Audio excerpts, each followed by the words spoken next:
akan membaik. Sebelumnya ini saya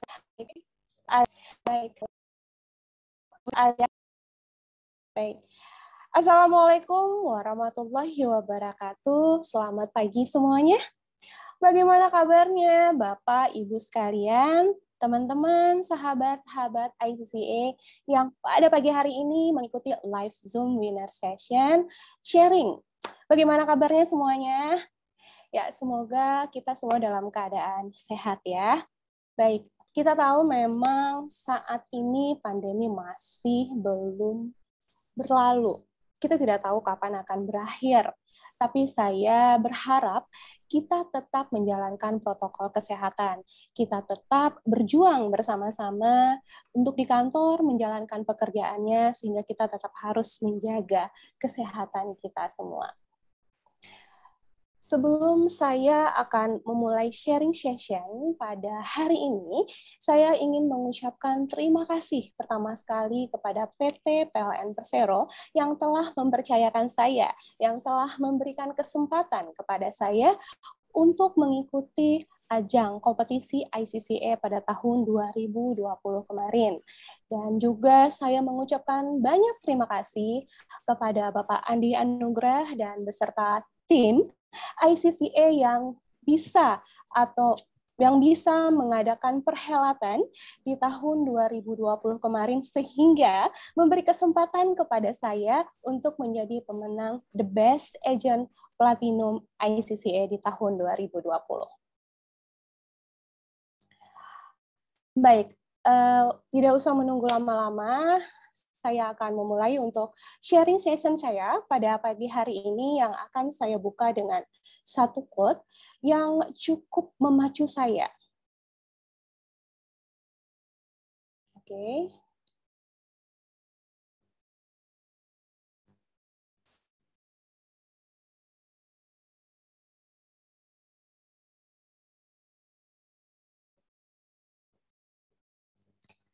Baik. Di sini saya memakai satu quote, "You will never have this again, so make it count." Untuk quote ini cukup bagus, dan ini adalah quote yang memacu saya.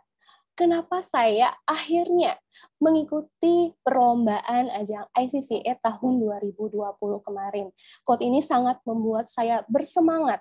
You will never have this again. Artinya apa sih? Apa sih maksud dari quote ini? Baik, bahwa kesempatan yang datang itu hanya untuk saya. Jadi, tidak ada kesempatan kedua, tidak ada kesempatan ketiga. Kesempatan yang ada datang saat itu adalah hanya untuk saya. Yang khusus hanya untuk saya. Jadi, saya harus bisa membuat kesempatan itu menjadi sangat berharga. Dan saya harus mengambil kesempatan itu untuk memenangkan perlombaan kompetisi ICCA tahun 2020 kemarin. Dan saya memiliki prinsip bahwa kesempatan itu harus diambil dan jangan disia-siakan. Mungkin bagi teman-teman ICCA yang lain juga bisa menggunakan quote ini untuk kehidupannya sehari-hari dan juga bisa menjadi tantangan bagi diri sendiri untuk memacu mencapai sesuatu atau achievement yang ingin dicapai bagi kita semua. Baik, lalu yang kedua, di sini saya akan melanjutkan dengan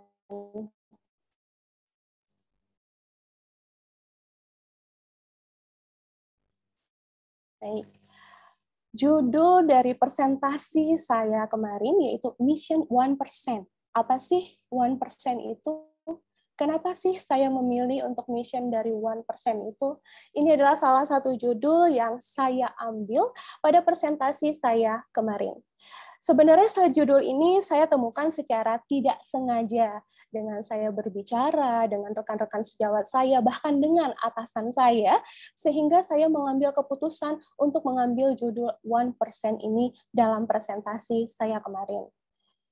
Ternyata semuanya tidak ada yang sempurna di dunia ini, karena selalu saja kurang dari 1% dalam segala hal. Contohnya adalah PLN 1 untuk PT PLN Persero, di mana tercatat sudah 98,3% PLN menerangi seluruh Indonesia. Artinya tinggal 1% lagi usaha PLN untuk menerangi listrik dari barat hingga timur Indonesia, sehingga seluruh masyarakat Indonesia bisa menikmati listrik. Itulah alasan saya untuk mengambil Mission 1% sebagai judul presentasi saya kemarin. Baik, lalu berikutnya di sini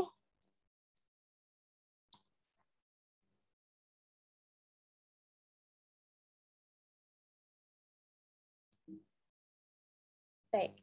Tak kenal maka tak sayang. Jadi ini selalu saya ingatkan di kepala saya pada saat saya berhadapan dengan pelanggan, berlayani pelanggan PLN 123. Jadi saya harus mengenal mereka agar apa yang saya berikan kepada mereka itu bermakna. Tak kenal maka tak sayang, maka di sini saya bisa mengenal karakteristik pelanggan hanya dengan mendengarkan suara,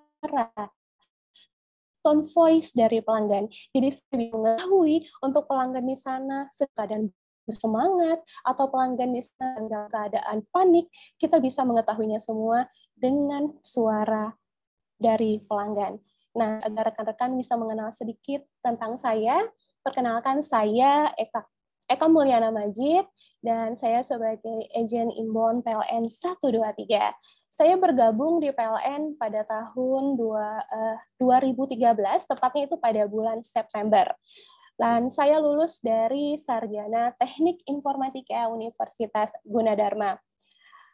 Pasti teman-teman bertanya, background-nya informatika tapi bekerjanya sebagai contact center.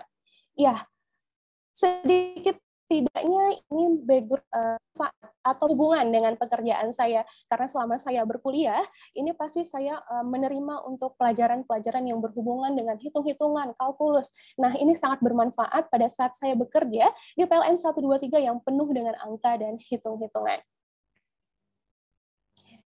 Baik, selanjutnya di sini kita akan masuk ke Mbak Eka, kayaknya bisa diklik aja tombol play-nya yang di kiri atas. Iya.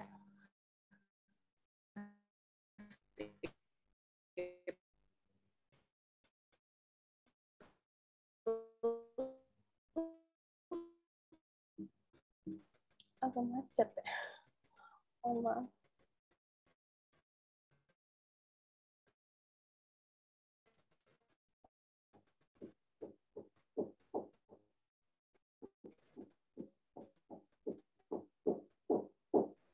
Dan play yang ada. Iya, sudah. Oke.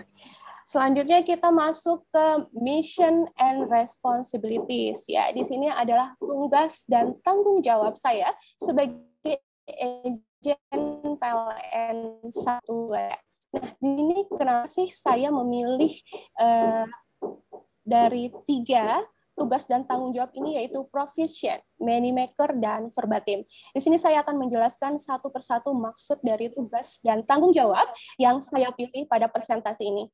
Baik, sebelumnya pasti dari rekan-rekan sudah melihat background saya mengambilnya dengan puzzle ya.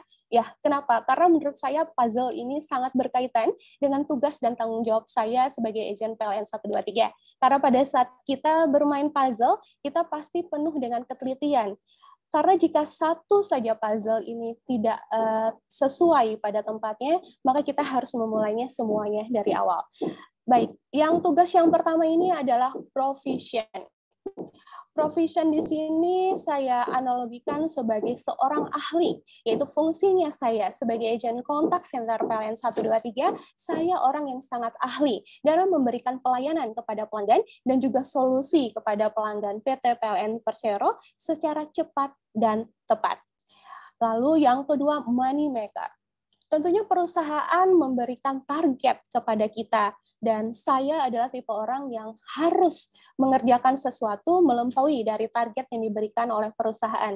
Kalau kita bisa melampaui target, kenapa kita harus bekerja hanya sesuai target saja? Jadi di sini sebagai agent contact center PLN 123, maka dari perusahaan ini memberikan target kepada saya untuk menambah pendapatan dari perusahaan ini. Dan di sini fungsi saya adalah untuk untuk menambah pendapatan perusahaan dengan cara apa? Dengan cara saya memproses permintaan pelanggan PLN seperti pengajuan proses pasang baru listrik, penambahan daya listrik, maupun sementara listrik, yang saat ini semuanya sudah diproses secara online. Jadi bagaimana saya mengajak atau memproses permintaan dari pelanggan-pelanggan ini yang tentunya pastinya menambah pendapatan dari PT PLN Persero. Lalu yang ketiga ini adalah verbatim. Nah, di sini verbatim saya menganalogikannya itu kata demi kata yang saya gabungkan.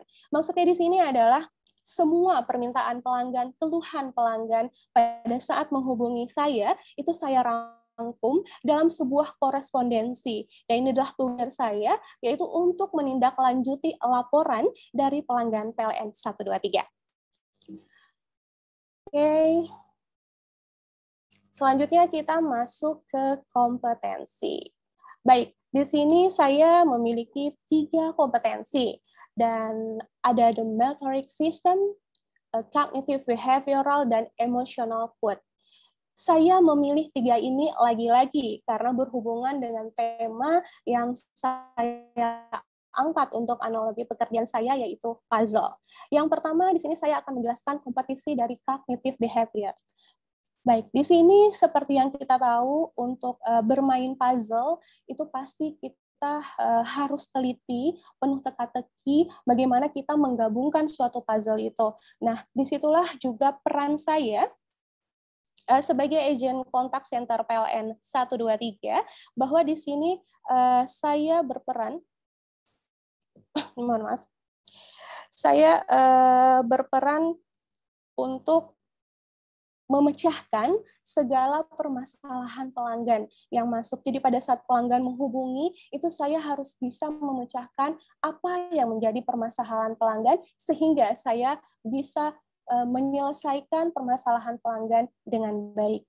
Lalu yang kedua ini adalah motorik system. Pastinya pada saat kita bekerja, itu semua anggota badan kita bekerja. Sebagai agent contact center harus memiliki multitasking. Nah, saya adalah orang yang memiliki multitasking. Di saat pelanggan menghubungi, semuanya mata, tangan dari saya harus fokus. Sehingga saya bisa membuatkan laporan sesuai dengan pelanggan laporkan kepada saya. Dan yang ketiga di sini adalah emotional quotient. Pastinya inilah sangat penting, karena pada saat kita melayani pelanggan, jangan sampai terbawa suasana. Apakah pelanggan itu dalam keadaan marah di sana, atau senang di sana, dan saya harus mengendalikan emosi saya, harus mengendalikan semuanya, jangan sampai terbawa oleh pelanggan. Dan di sini bagaimanapun caranya, saya harus menyelesaikan permasalahan pelanggan bukan berdasarkan emosi saya. Baik, itu tadi untuk kompetensi saya sebagai agent inbound PLN 123. Lalu kita masuk ke creativity. Nah, kita melayani pelanggan PLN 123, pastinya harus ada kreativitas yang berbeda. Bagaimana caranya kita melayani pelanggan ini dengan maksimal dan hasilnya juga memuaskan pelanggan? Berbicara dengan pekerjaan yang sehari-hari yang kita lakukan, kita sudah tahu. Hanya itu saja, itu lagi, dan itu lagi. Tapi bagaimana kita membuat kreativitas dalam menyelesaikan permasalahan pelanggan? Dan di sini saya menganaloginya ke dalam 3 jenis bentuk puzzle, yaitu bingo puzzle, jigsaw puzzle, dan prototype puzzle. Kenapa saya mengambil 3 jenis puzzle ini? Karena 3 jenis puzzle ini mewakili bagaimana kreativitas saya dalam melayani pelanggan PLN 123. Baik, untuk yang pertama adalah kreativitas saya bingo puzzle. Nah, di sini bingo puzzle ini kan biasanya kita mengenal, yaitu jenis puzzle berdasarkan dari karakteristiknya. Nah, di sini saya akan membagi pelanggan tersebut saya berdasarkan dari kualitas dari pelanggan menghubungi kontak center PLN 123 dan juga berdasarkan karakteristiknya tuh seperti apa. Dan hal itu bisa saya dapatkan dengan cara saya mendengar pada saat pelanggan menghubungi dengan voice note ataupun suara dari pelanggannya. Selanjutnya, kreativitas yang kedua yaitu jigsaw puzzle. Nah, di sini jika saya sudah mengetahui bagaimana karakteristik pelanggannya, kuantitas dari pelanggannya pada saat menghubungi PLN 123 ini, apakah baru pertama kali menghubungi atau beberapa kali menghubungi, lalu saya akan masuk ke permasalahan dari pelanggan. Jadi saya di sini kreativitasnya mengelompokkan dalam berbagai warna dari permasalahan pelanggan ini agar saya tahu solusi apa yang harus saya berikan kepada pelanggan. Yang ketiga, kreativiti yang ketiga ini adalah prototype puzzle. Nah, prototype puzzle ini biasa dikenal sebagai puzzle untuk membuat visi. Nah, di sini saya menggunakannya, menganalogikannya yaitu untuk membuat simulasi. Nah, kebetulan di sini kemarin saya pengalaman pelayanannya yang saya ambil adalah pelanggan yang komplain terkait rekening di masa pandemi. Nah, bagaimana caranya agar saya tidak hanya memberikan solusi kepada pelanggan, tapi saya juga memberikan edukasi kepada pelanggan. Sehingga saya membuat sebuah simulasi rekening yang saya informasikan kepada pelanggan sehingga pelanggan aware, sehingga pelanggan tahu, sehingga untuk kedepannya jika terjadi hal yang sama kembali, pelanggan sudah tahu apa yang harus dilakukan. Jadi itulah 3 kreativitas saya yang berbeda tentunya dalam melayani PLN 123 karena saya tidak hanya pelanggan itu menerima permasalahannya selesai sampai di situ, tapi saya ingin memberikan kepuasan juga kepada pelanggan dengan memberikan edukasi kepada pelanggan, sehingga mereka tahu untuk selanjutnya apa yang harus dilakukan. Baik, setelah kita masuk ke creativity, pastinya di sini teman-teman bertanya, apa sih tips dan tips dari saya sehingga saya bisa mendapat platinum pada ajang ICCA kemarin. Baik, sebelum saya masuk ke tips, saya informasikan terlebih dahulu bagaimana kami, teman-teman di kontak center PLN 123, menjadi orang-orang yang dipilih dalam lomba kontak center dalam lomba ICCA kemarin. Tentunya kami persaingan yang sangat ketat, karena di sini kami sebelumnya itu dari mulai Januari 2020 itu sudah dilakukan seleksi. Dan di mana ini PLN kan memiliki 9 site, dari seluruh 9 site tersebut itu memberikan perwakilan agennya masing-masing. Tapi semua itu dilakukan dengan seleksi. Karena selama masa pandemi, makanya di sini seleksinya tidak bisa berhadapan langsung, semuanya dilakukan melalui via Zoom, dan juga di sini kami membuatkan video. Jadi setiap agent membuat video bagaimana mereka mempresentasikan sesuatu. Dari seleksi video tersebut, baru selanjutnya terpilihlah siapa-siapa saja untuk yang mewakilkan PT PLN Persero untuk mengikuti ajang ini. Nah, setelah terpilih, lalu kami melakukan karantina untuk belajar. Nah, di sini ada juga mentor yang mengajarkan kami apa yang harus dilakukan. Karena jujur, ini pertama kali bagi saya untuk mengikuti ajang perlombaan ini dan pastinya masih blank, belum tahu apa sih yang harus dilakukan seperti itu. Nah, di sini kami belajar dimulai dengan teori dari kontak center PLN 123, lalu membuat soal-soal, menyelesaikan soal-soalnya, dan itu selalu dibuat dalam bentuk target. Jadi ada template-nya setiap hari apa yang kami lakukan, dan itu harus sesuai dengan jadwal yang sudah diberikan.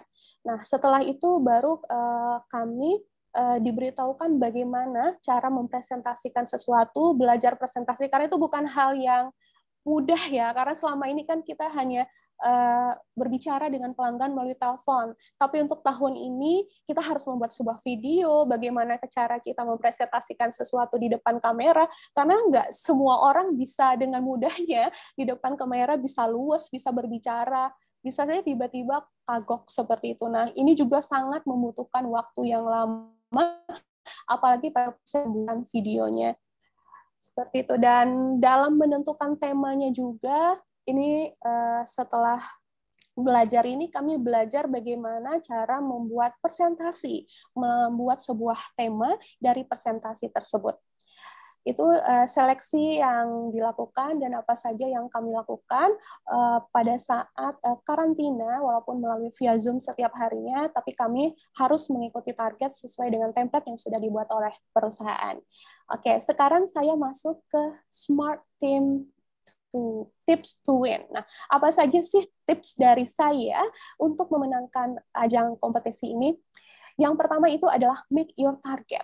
Baik, kenapa saya memilih make your target? Karena saya itu tipe orang yang melakukan sesuatu itu harus ada targetnya terlebih dahulu. Jika misalnya diberikan kesempatan, tapi kita tidak tahu targetnya apa, kita pasti tidak tahu apa sih yang harus kita lakukan. Tapi kalau jika kita sudah tahu targetnya, oke, platinum, itu yang selalu saya masukkan ke kepala saya, ke pikiran saya. Oke, saya ingin targetnya platinum. Setelah saya tahu targetnya platinum, sehingga saya tahu apa sih yang harus saya lakukan selanjutnya. Seperti itu. Karena itulah pentingnya target buat kita dalam mencapai sesuatu. Jangan hanya, oke, saya mengikuti ini karena perusahaan membawa nama perusahaan, karena saya udah disuruh aja sama perusahaan. Tidak bisa seperti itu bagi saya, karena jika kamu sudah diberikan kepercayaan kepada perusahaan, tunjuk bahwa kamu melakukan yang terbaik dan membawa nama baik bagi perusahaan. Oke, karena itulah kenapa target sangat penting bagi saya dan selalu masukkan ke kepala platinum. Nah, setelah saya tahu targetnya apa, lalu saya akan melakukan research ataupun riset. Nah, di sini kenapa sih saya harus melakukan riset ataupun riset? Karena kita harus membuat sebuah presentasi yang pastinya harus berbeda, harus menarik. Bagaimana caranya? Saya harus meriset terlebih dahulu apa yang akan saya bawakan. Nah, dari hasil yang riset itu, saya pastinya menuliskan. Saya tipe orang yang tidak bisa langsung mengingat seperti itu saja. Jadi apa yang saya dapatkan, saya tulis di blog note saya, ataupun biasanya saya merekam seperti itu. Dan jika sudah dapat idenya, itu baru nanti bisa kita kembangkan apa yang akan kita rangkai menjadi sebuah narasi dengan menggunakan kalimat yang baik pastinya. Karena yang paling susah banget itu adalah menemukan idenya. Bagaimana kita membuat presentasi yang menarik, menganalogikan pekerjaan kita sehari-hari, sehingga orang menarik untuk mendengarkannya. Seperti itu. Setelah saya tahu mendapatkan risetnya apa dan saya tahu apa yang harus saya lakukan, lalu saya menuliskannya. Nah, waktunya saya untuk mengembangkan. Jadi ini yang saya tuliskan intinya terlebih dahulu. Main-nya, headline-nya itu apa? Seperti itu yang ingin saya bawakan untuk presentasinya. Setelah itu baru saya merangkai dari presentasi ini satu persatu, dan setelah semuanya selesai, dan yang paling terakhir pastinya practice. Ini sangat penting sekali ya, karena percuma kalau kita sudah menulis semuanya udah bagus banget, tapi tidak ada practice ataupun tidak ada latihannya, itu sama aja nol. Apalagi ini sesuatu yang harus kita presentasikan melalui video. Dengan begitu banyak ribuan video dari seluruh perusahaan yang mengikuti lomba ICC ini, tentunya kita harus membuat sesuatu yang menarik, yang mencuri hati dari para dewan juri, bahwa ini menarik untuk dilihat seperti itu. Dan yang paling penting itu adalah opening di pertamanya, karena itulah 2 menit di pertama opening itu yang harus membuat dewan juri menarik. Kalau misalnya dari awal saja sudah tidak menarik, belum tentu akan dilihat untuk sampai akhirnya. Jadi menurut saya opening paling penting sama closing, sehingga kita selalu bisa diingat. Buatlah sesuatu yang bisa diingat oleh dewan juri. Oh, itu saya. Oh, itu Eka. Seperti itu. Itulah yang selalu saya pikirkan apa yang harus saya buat untuk menarik semuanya. Jadi practice. Practice ini tidak bisa hanya sekali, 2 kali. Dan selama kami mengikuti karantina, ini kami selalu practice every day, setiap hari. Bagaimanapun itu untuk melatih semuanya dari yang tidak bisa sama sekali sampai menjadi bisa. Dan itu memang butuh perjuangan yang sangat keras ya untuk melalui ini semua. Dan hasilnya alhamdulillah saya bisa memenangkan untuk lomba platinum Agent Premium Contact Center PLN 123. Itu tips dari saya untuk teman-teman semuanya, dan semoga tip dari saya ini berguna buat teman-teman yang nantinya akan mengikuti ICCA ya, yang akan dihelatkan kembali di tahun 2021 ini. Jadi semangat buat teman-teman semua yang akan mengikuti di lomba tahun 2021 ini. Ayo kejar, mindset-nya ditanamkan, targetnya platinum, dan platinum. Nah, di sini saat saya mengikuti lomba ICCA ini, saya juga memiliki self development bagi diri saya ya. Nah, di sini saya juga dipercayakan oleh PLN sebagai host dalam acara Live Sales PLN, dan ini di live melalui Facebook PLN 123. Nah, di sinilah saya belajar berkomunikasi, belajar berbicara di depan kamera, dan ternyata bermanfaat sekali. Kebetulan pada tahun 2020 kemarin lombanya melalui video. Jadi sehingga saya sudah memiliki bekal setidaknya bagaimana cara mempresentasikan sesuatu di depan kamera. Dan juga saya mengikuti untuk Certified Contact Center Agent yang diselenggarakan oleh PT Telexindo ya di tahun 2020 kemarin, dan itu banyak sekali manfaat yang saya terima, terutama ilmu tentang contact center yang tadinya saya mungkin ilmunya cuma segini, tapi setelah saya mengikuti itu saya jadi punya wawasan yang lebih, oh ternyata seperti ini, oh ini yang harus saya lakukan. Apalagi banyak bertemu dengan teman-teman dari perusahaan-perusahaan yang lain. Jadi saya senang sekali untuk terima kasih PT Telexindo yang kemarin saya bisa mengikuti untuk Certified Contact Center ini, dan alhamdulillah juga saya bisa mendapatkan dengan nilai yang memuaskan. Kalau tidak salah kemarin saya di posisi ketiga ya, alhamdulillah untuk pertama kali. Tapi itulah yang tadi saya bilang, target yang harus saya kejar seperti itu. Apalagi untuk saya yang pertama yang belum tahu sama sekali untuk mengikuti ajang lomba ini. Sekian teman-teman presentasi dari saya. Semoga bermanfaat, memacu kalian juga untuk yang akan mengikuti ajang ICCA di tahun 2021 ini. Ingat, practice, and target yang kalian tetapkan. Terima kasih. Assalamualaikum warahmatullahi wabarakatuh. Waalaikumsalam warahmatullahi wabarakatuh. Terima kasih Mbak Eka. Ya, sama-sama. Mbak Eka luar biasa sekali, practice, target, platinum. Iya.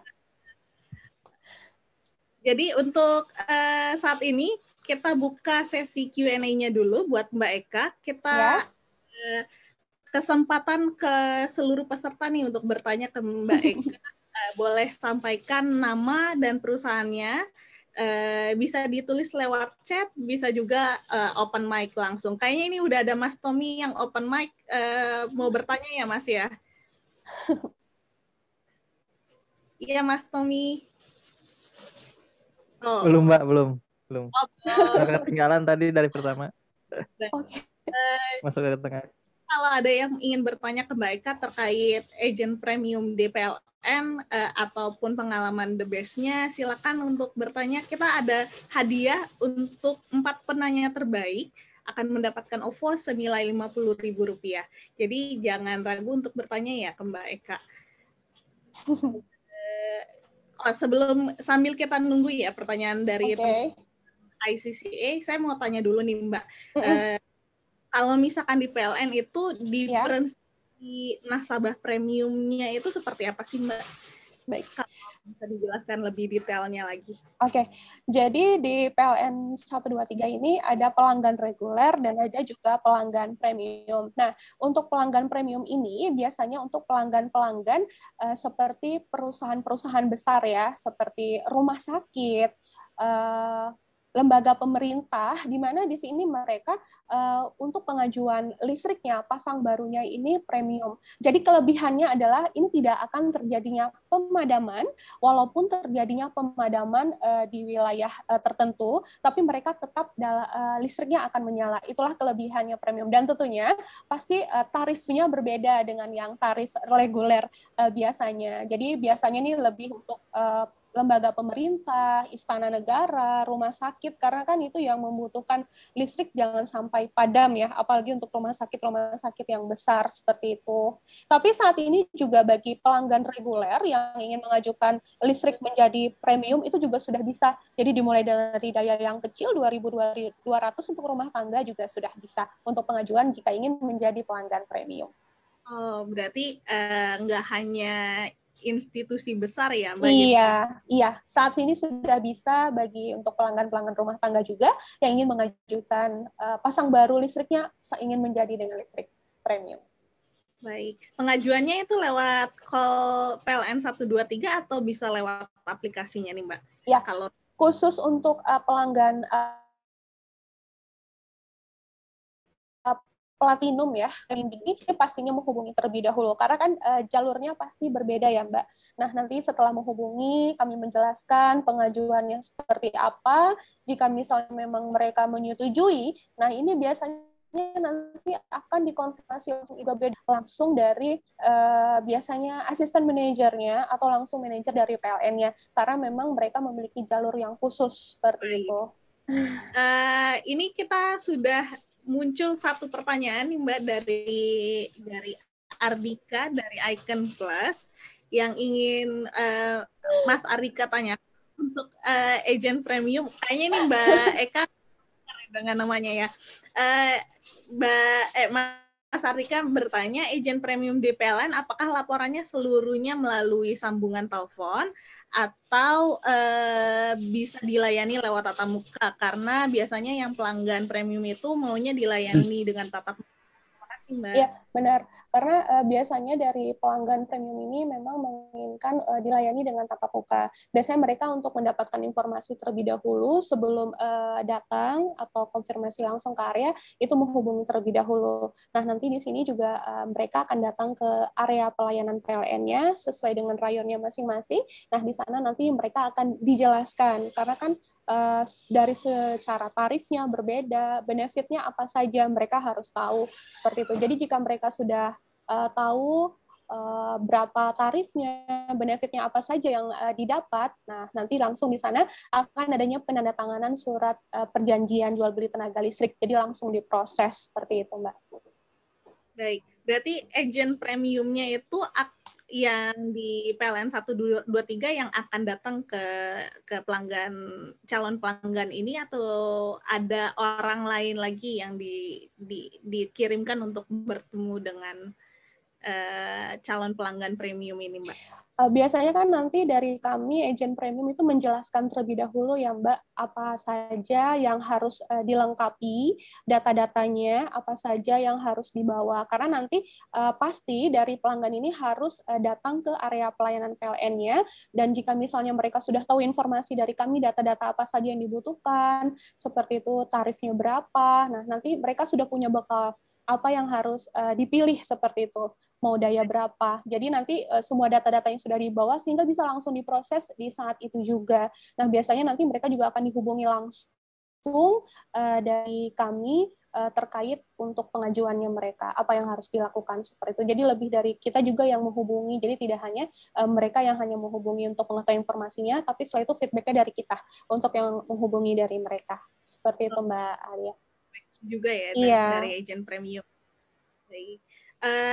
Tapi Mbak, kalau saya penasaran nih, karena kebetulan ngomongin soal tatap muka gitu, kalau misalkan kondisinya seperti ini nih, kondisi COVID saat ini, apakah ada protokol khusus yang diterapkan oleh PLN ketika melakukan pertemuan tatap muka dengan calon pelanggan premium ini, Mbak? Iya, memang saat ini karena kondisinya memang lagi pandemik ya Mbak, jadi memang untuk tatap muka ini benar-benar dikurangi. Jadi biasanya nanti yang akan dikonfirmasi langsung dari pihak manajernya atau asisten manajernya setelah misalnya laporannya dari kita untuk pelanggan yang pengajuan premium, nanti apakah ini akan diproses cukup dengan caranya menghubungi saja, ataukah nanti dari pelanggan tetap disarankan untuk datang jika misalnya sudah deal dari proses menghubungi, seperti itu. Jadi Baik. untuk mengurangi intensitas bertemu atau bertatap muka, seperti itu Mbak Alia. Baik, Mbak. Kita lanjut langsung ke pertanyaan berikutnya ya, Mbak, dari Denny Rizky Ariesta dari PT Wisata. Boleh dijelaskan, Mbak, SLA apa yang bisa diberikan PLN untuk pelanggan premium? Kan yang saya dengar ya, maksudnya PLN tuh punya angka menarik tuh yang 1, 2, 3, yang pelayanannya gimana tuh, Mbak? Yang 3 jam setelah pelayanan itu ada angka. Iya, itu 3 jam 45 menit ya. Jadi itu biasanya untuk pelanggan gangguan yang terjadinya pemadaman. Nah, ini dari PLN harus menyelesaikan dalam 3 jam 45 menit. Jadi itu sudah selesai, bahwa dipastikan kondisi dari listriknya pelanggan ini sudah harus menyala. Jadi 45 menit ini adalah proses dari si petugas untuk mencapai ke rumah pelanggan yang melaporkan yang dalam keadaan padam. Seperti itu, Mbak Ailia. Untuk pelanggan premium apakah berbeda dengan 345 itu, Mbak? Kalau pelanggan premium pasti berbeda karena mereka memiliki jalur khusus seperti yang tadi saya informasikan, bahwa mereka tidak akan terjadinya pemadaman jika di gardu-gardu ataupun di wilayah-wilayah tertentu terjadinya pemadaman, karena mereka dipasok dari 2 atau 3 gardu sekaligus. Jadi jika misalnya di satu gardu tersebut yang jalurnya padam, secara otomatis cukup dengan 3 detik mereka akan tetap menyala. Jadi tidak akan terjadinya pemadaman. Itulah kelebihan dari listrik premium ini, Mbak Alia, seperti itu. Berarti kalau misalkan seperti itu, ada maintenance rutinnya ya, Mbak, yang dilakukan oleh PLN ke user tersebut? Untuk perihal tersebut pasti dari pihak PLN ada maintenance khusus ya Mbak, apalagi kan dari mereka ini terpasok dari beberapa gardu yang berbeda seperti itu. Jadi pastinya semuanya sudah ada persiapan, harus memberikan pelayanan yang khusus sesuai dengan yang dibayar dari pelanggannya. Jadi tidak boleh membuat pelanggannya kecewa pastinya. Jadi pasti maintenance pasti rutin dilakukan dari pihak petugas dari PLN-nya. Baik. Mbak Deni, apakah ada lagi yang ingin ditanyakan Mbak Eka nih, mumpung ada orangnya langsung, atau sudah cukup? Silakan Mbak Deni. Oke, sepertinya malu-malu. Oh, cukup Mbak, terima kasih. Kita lanjut lagi. Ini kita langsung ngomongin soal the best-nya langsung ya, Mbak. Ini kita udah Mbak Ninda Arini. Saya Ninda dari Bank Mandiri. Rupanya ada 2 pertanyaan yang ditanyakan oleh Mbak Ninda. Yang pertama, sulit saat mengikuti ajang The Best Contact Center Indonesia 2020 itu seperti apa sih, Mbak? Terus kemudian bagaimana cara mengatasinya? Silakan ini dulu dijawab, Mbak. Ya, tadi dari Mbak Nindi ya. Ya, dari Bank Mandiri. Baik, terima kasih Mbak Nindi untuk pertanyaannya. Kesulitan apa sih yang dialami pada saat mengikuti The Best Agent Contact Center PLN 123, The Best Contact Center kemarin untuk di ICCA ya. Nah, saya sebagai agent PLN 123 itu pastinya ada kesulitan pada saat mengikuti ini, karena yang pertama itu kesulitan yang saya alami adalah saya tidak tahu ini ajangnya seperti apa, lombanya seperti apa. Itu pasti membuat saya kesulitan. Nah, tapi di sini saya harus mencari informasi bagaimana sih lombanya seperti itu. Nah, kesulitan-kesulitan yang saya hadapi ini saya jadikan motivasi. Seperti yang tadi saya informasikan, motivasi saya. Jadi saya jadikan targetnya apa, seperti itu. Jadi kesulitan apapun jika kita sudah memiliki target pasti akan bisa dilalui dengan baik. Lalu untuk pertanyaan yang kedua tadi, maaf, Mbak bisa diulang? Yang ke itu boleh sharing nggak pertanyaan yang diajukan saat presentasi dan jawabannya seperti Oke. apa? Untuk pertanyaan dari presentasi ini, pastinya yang harus diingat adalah pasti akan ditanya tidak jauh dari presentasi yang kita bawakan. Makanya di sini apa yang kita sampaikan itu kita benar-benar harus paham. Karena jika misalnya isi dari skrip yang kita buat dari presentasinya kita tidak paham, pasti kita tidak akan tahu apa yang harus kita jawab dari pertanyaan dari Dewan Juri. Contohnya seperti saya mengambil tema 1% dan saya menganalogikan ini puzzle ke dalam tugas dan tanggung jawab saya, kompetensi saya, itu menjadi pertanyaan dari Dewan Juri. Dan Dewan Juri akan menanyakan, kenapa alasan kamu untuk mengambil misalnya jigsaw puzzle sebagai kreativitas kamu. Nah, disitulah kita menjelaskan alasannya kita kenapa mengambil hal tersebut. Nah, itu kita kaitkan dengan kreativitas kita kaitkan dengan pekerjaan kita dalam melayani pelanggan seperti itu. Makanya intinya harus paham terlebih dahulu ini apa yang presentasi yang dibuat sehingga kita dengan mudah untuk menjawab pertanyaan Dewan Juri, dan pastinya harus terlihat pada saat kita menjawab itu yakin, karena itu kunci utamanya. Terima kasih Mbak Nindi. Nah ini menarik ya.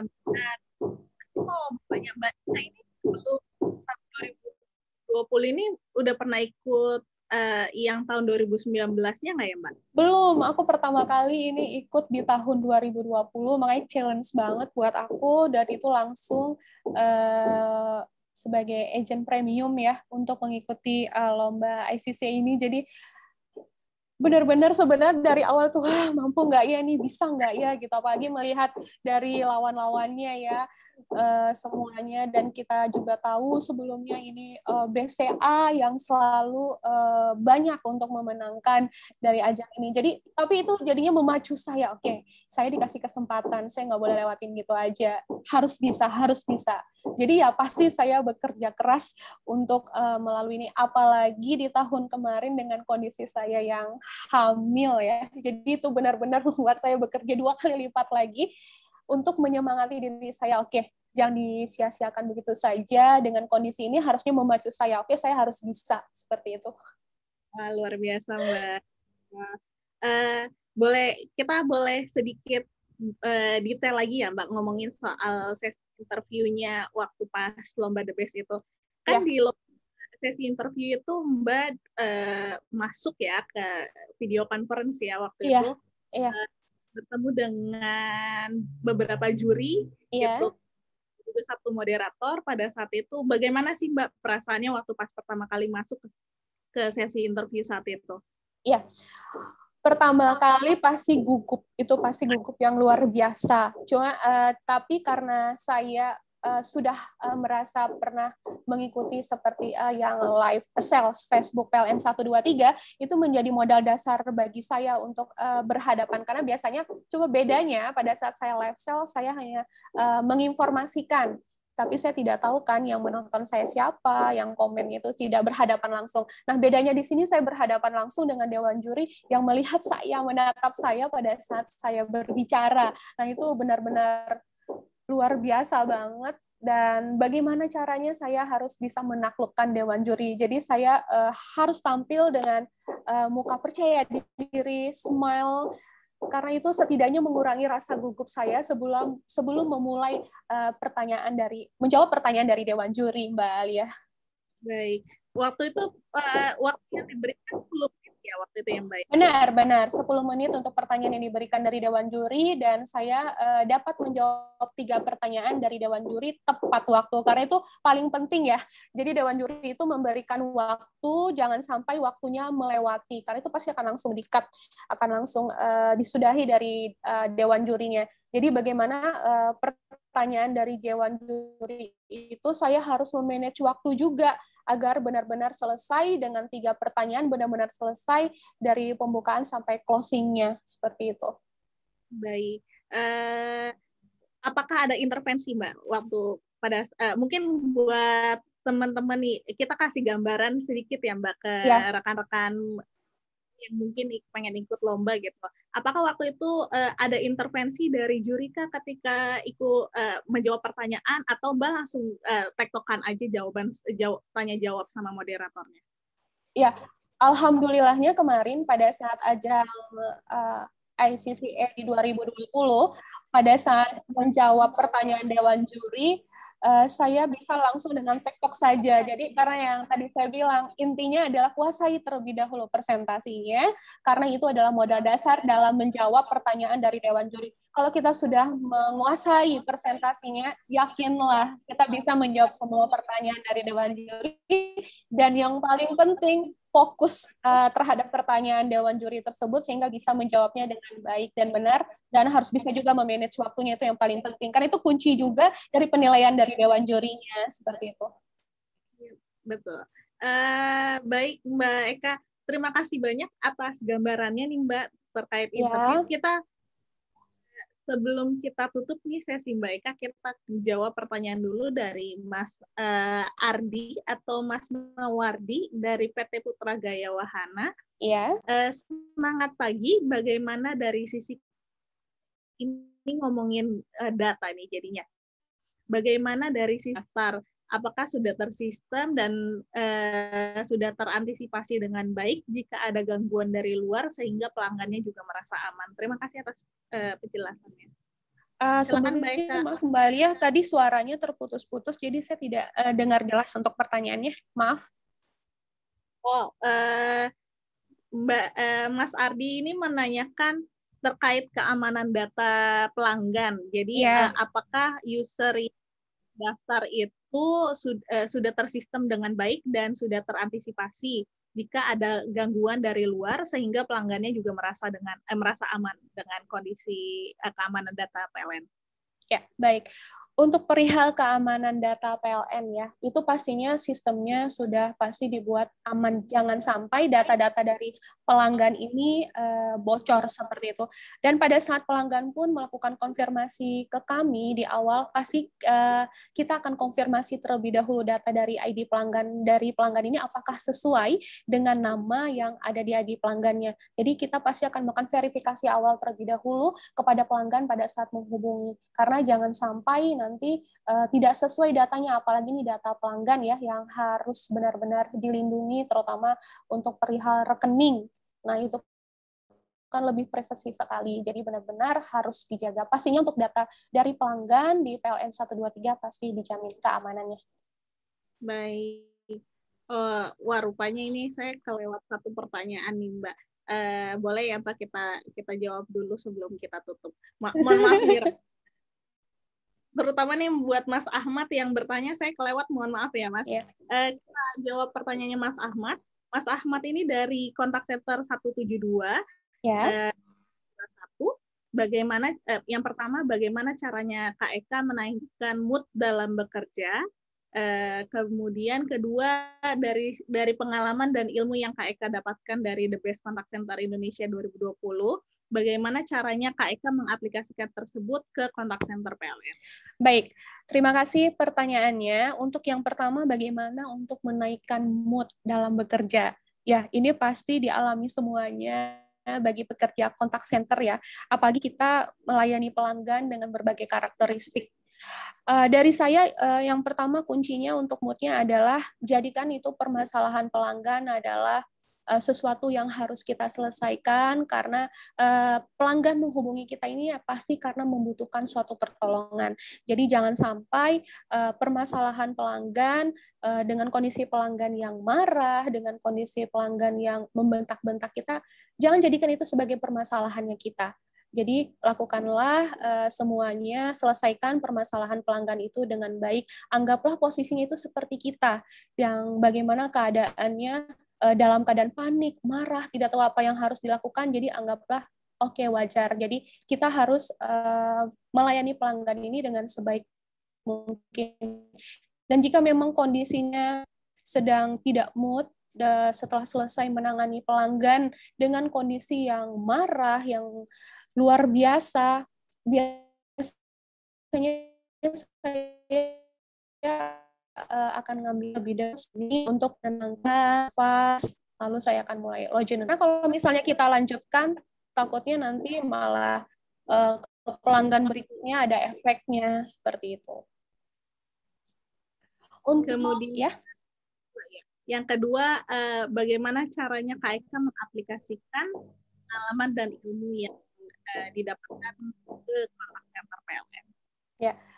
Jadi selama saya mengikuti ajang ICCA Contact Center, ajang ICCA 2020 kemarin, seperti saya informasikan banyak sekali ilmu yang saya dapat ya. Nah, yang pertama kali itu dari saya mengikuti Certified Contact Center Agent. Seperti saya informasikan, yang tadinya saya tidak tahu, jadi banyak ilmu yang saya dapatkan, dan itu biasanya saya aplikasikan langsung pada saat saya menangani ataupun menghandle pelanggan, seperti misalnya kita menghandle emosinya kita, harus berempati kepada pelanggan, itu kan banyak sekali kemarin dijelaskan pada pengikutan Certified Contact Center Agent tersebut. Nah, itu benar-benar saya aplikasikan bagaimana dalam melayani si pelanggan tersebut. Demikian Mbak Alia. Baik, sepertinya pertanyaannya sudah sampai. Ya. Kita kasih plus dong buat Mbak Eka, luar biasa pertanyaannya. Sebelum kita akhiri nih Mbak Eka, boleh rekan-rekan ICCA mungkin sedikit kata semangat untuk rekan-rekan agent ataupun rekan-rekan yang sedang mempersiapkan The Best tahun ini.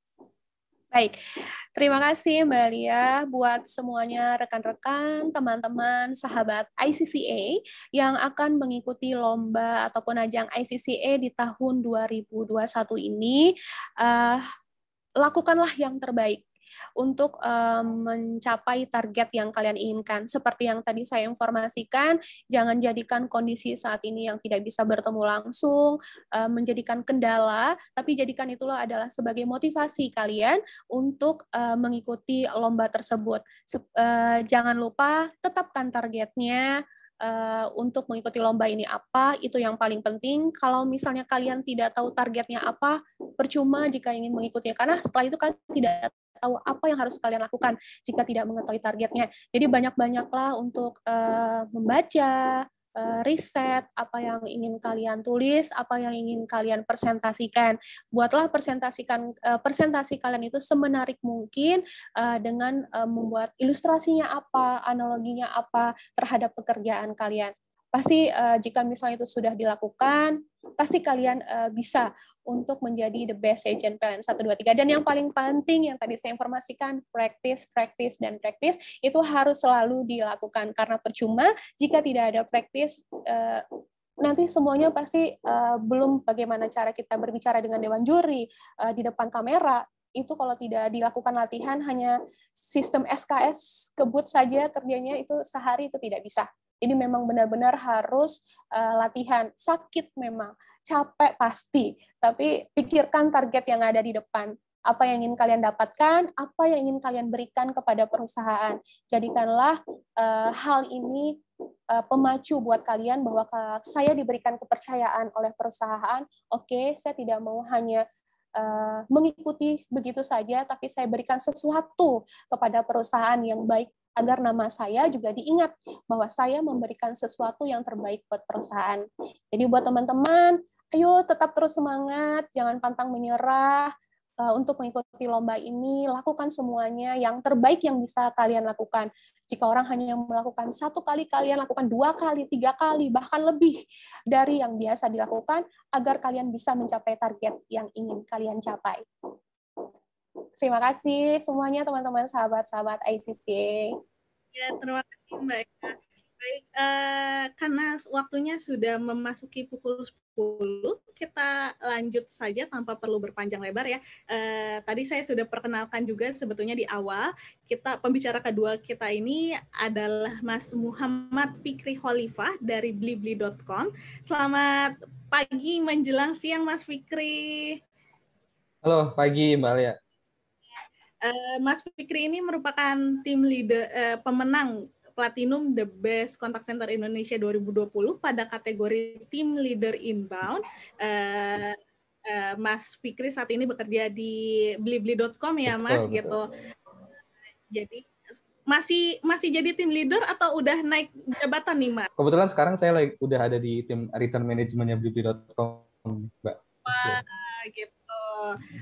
Luar biasa ya. Tapi karena kita penasaran dulu nih gitu, kita pengen dengerin terlebih dahulu ya, Mas, terkait pengalaman Mas Fikri sebagai tim leader inbound gitu. Nanti teman-teman bisa banyak bertanya nih ke Mas Fikri, bagaimana sih cara menghandle agent di blibli.com gitu, apakah ribet, apakah berisik, ataupun kayak gimana, kendalanya seperti apa. Nanti saya ditanyakan ke Mas Fikri lebih lanjut, tapi sebelum kita bertanya, kita persilakan dulu ke Mas Fikri untuk membagikan presentasinya kepada rekan-rekan ICC. Silakan Mas Fikri.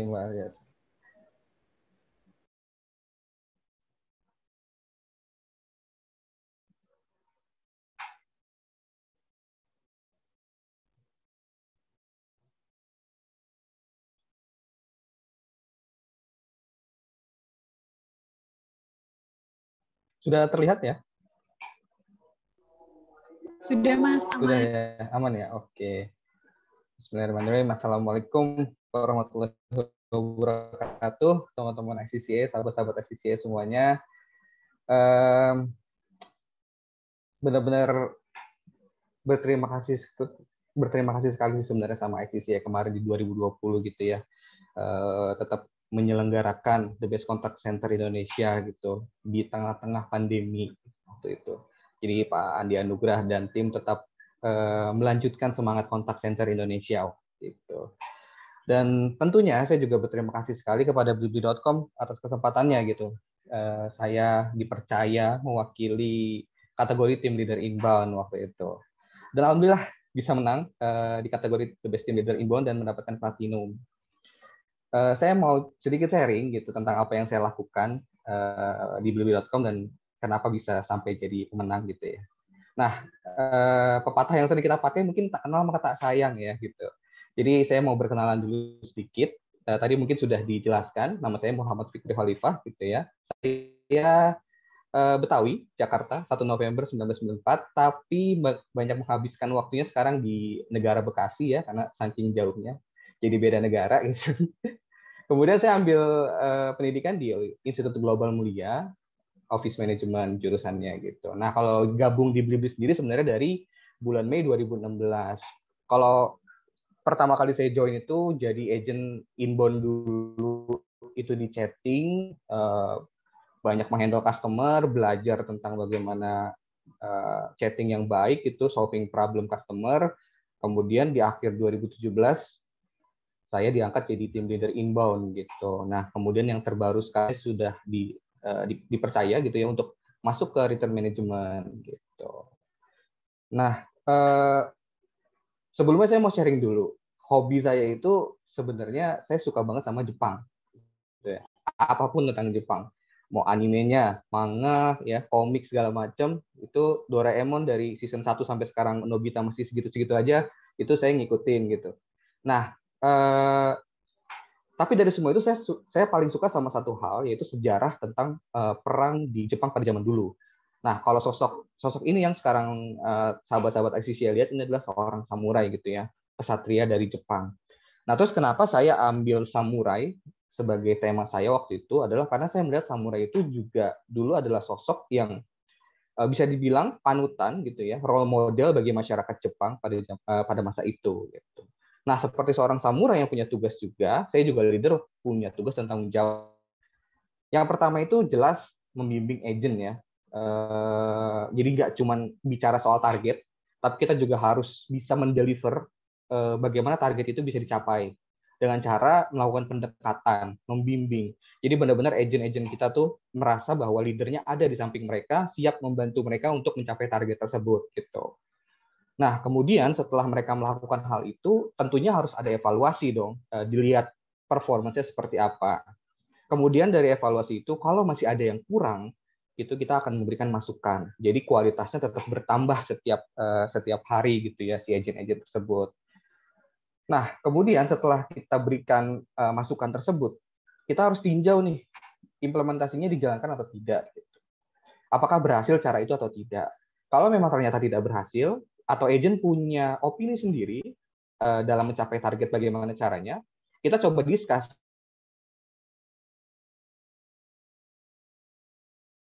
Cari ide perbaikan gitu.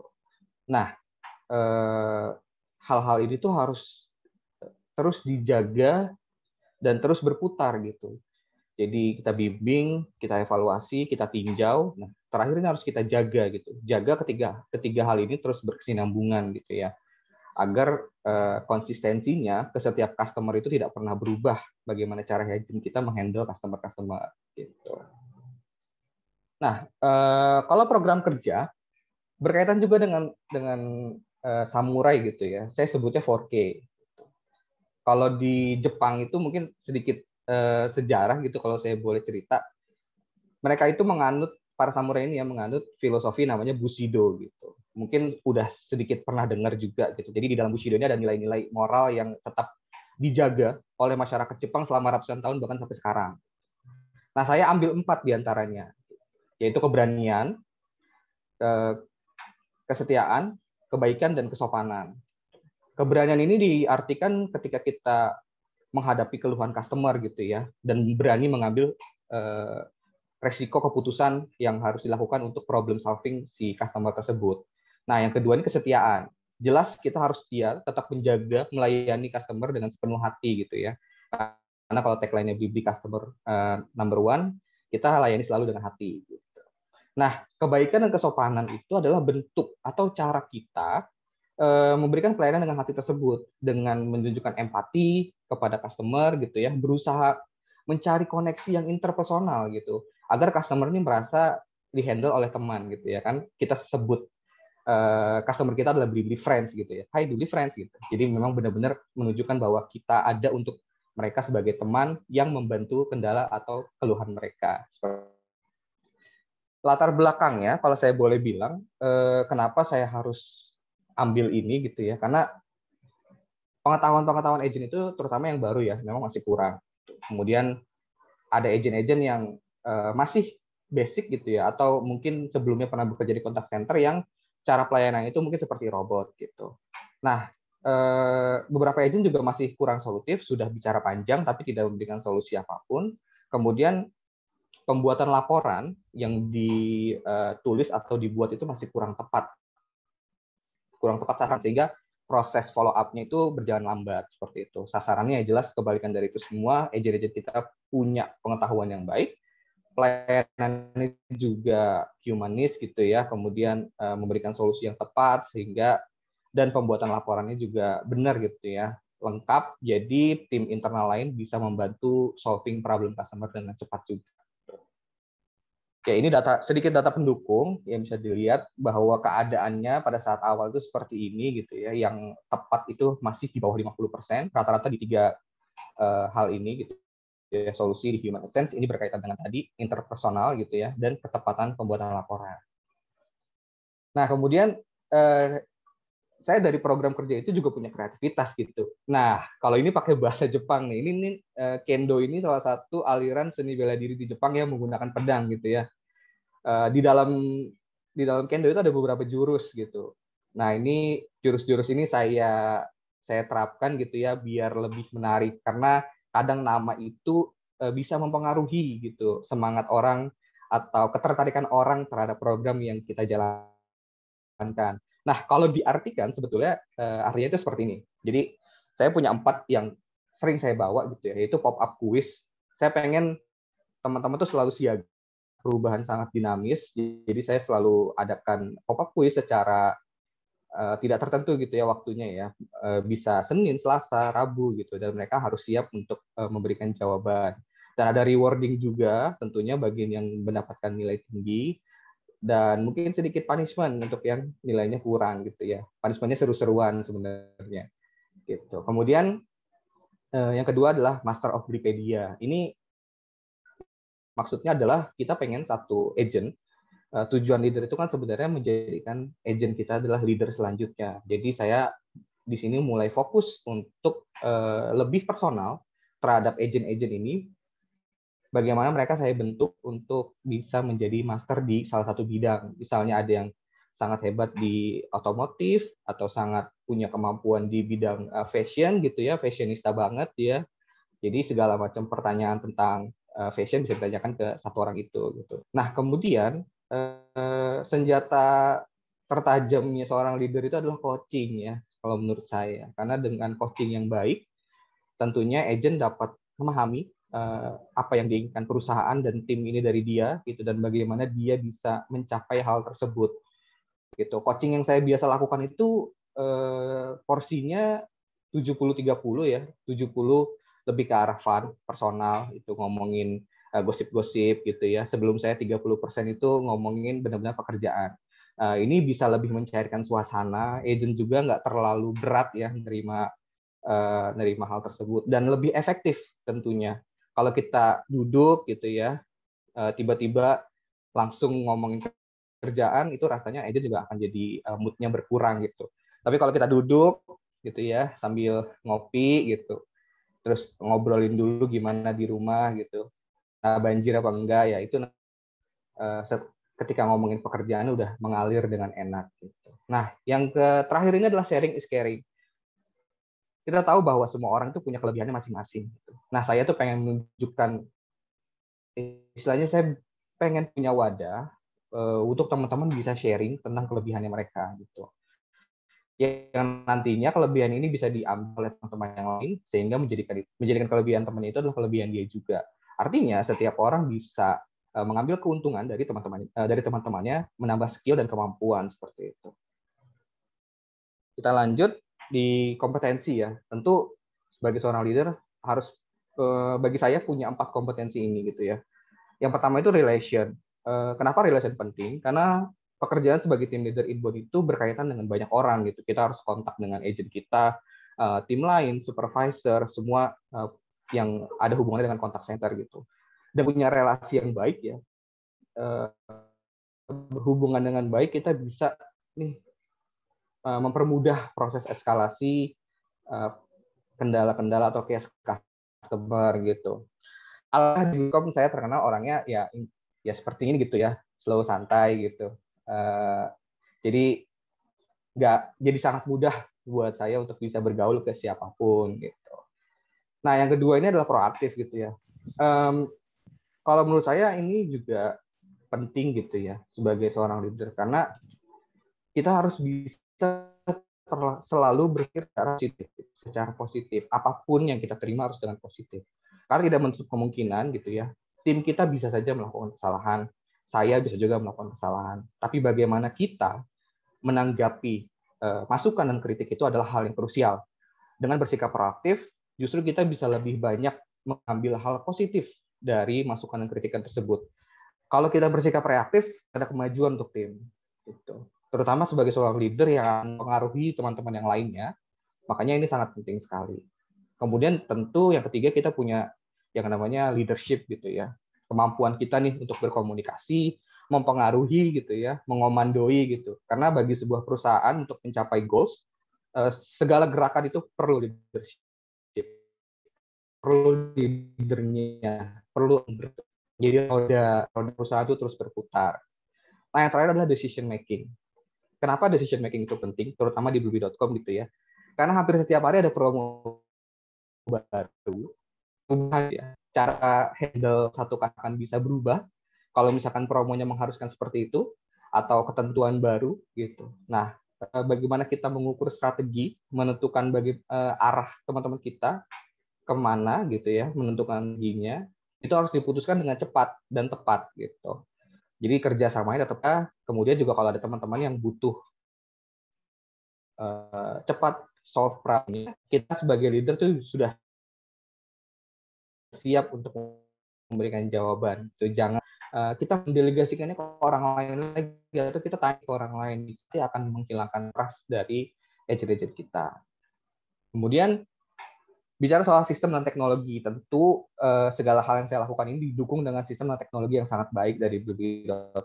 com gitu ya. Karena kan sekarang teknologi sudah mulai canggih, saya juga nggak mungkin mengerjakan segalanya secara manual gitu. Nah, kalau yang paling sering dipakai gitu ya untuk tim saya itu adalah knowledge management system gitu ya. Ini saya gambarkan dengan kotak harta karun karena memang seperti itu penting sekali untuk bisa mengakses segala knowledge dengan sistem yang sangat mudah gitu ya atau user friendly.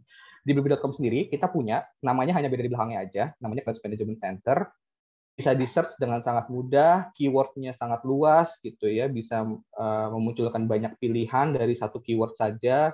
Jadi teman-teman agent bisa akses informasi apapun yang dibutuhkan gitu ya, promo terbaru, ketentuan pengiriman terbaru dan lain-lain. Nah, yang kedua ini adalah call recording system gitu. Ini penting untuk saya karena saya ingin tahu teman-teman agent itu performance-nya dalam menghandle customer seperti apa, itu baik di chatting ataupun di call seperti itu. Nah, yang terakhir, yang ketiga ini adalah customer relation management atau CRM ya, gitu. Jadi di sini bagaimana teman-teman selesai melakukan handle, langsung membuat laporan. Kalau perlu dieskalasi nanti akan dieskalasikan. Tapi kalau bentuknya feedback akan kita kumpulkan, kemudian akan dikaji setiap minggu oleh tim ya, bagaimana kita bergerak ke arah yang customer inginkan gitu. Nah, kemudian dari semua hal itu gitu ya, di akhir 6 bulan sebelum data ini saya tarik, itu signifikan sekali, lebih dari 20% semuanya naik gitu ya.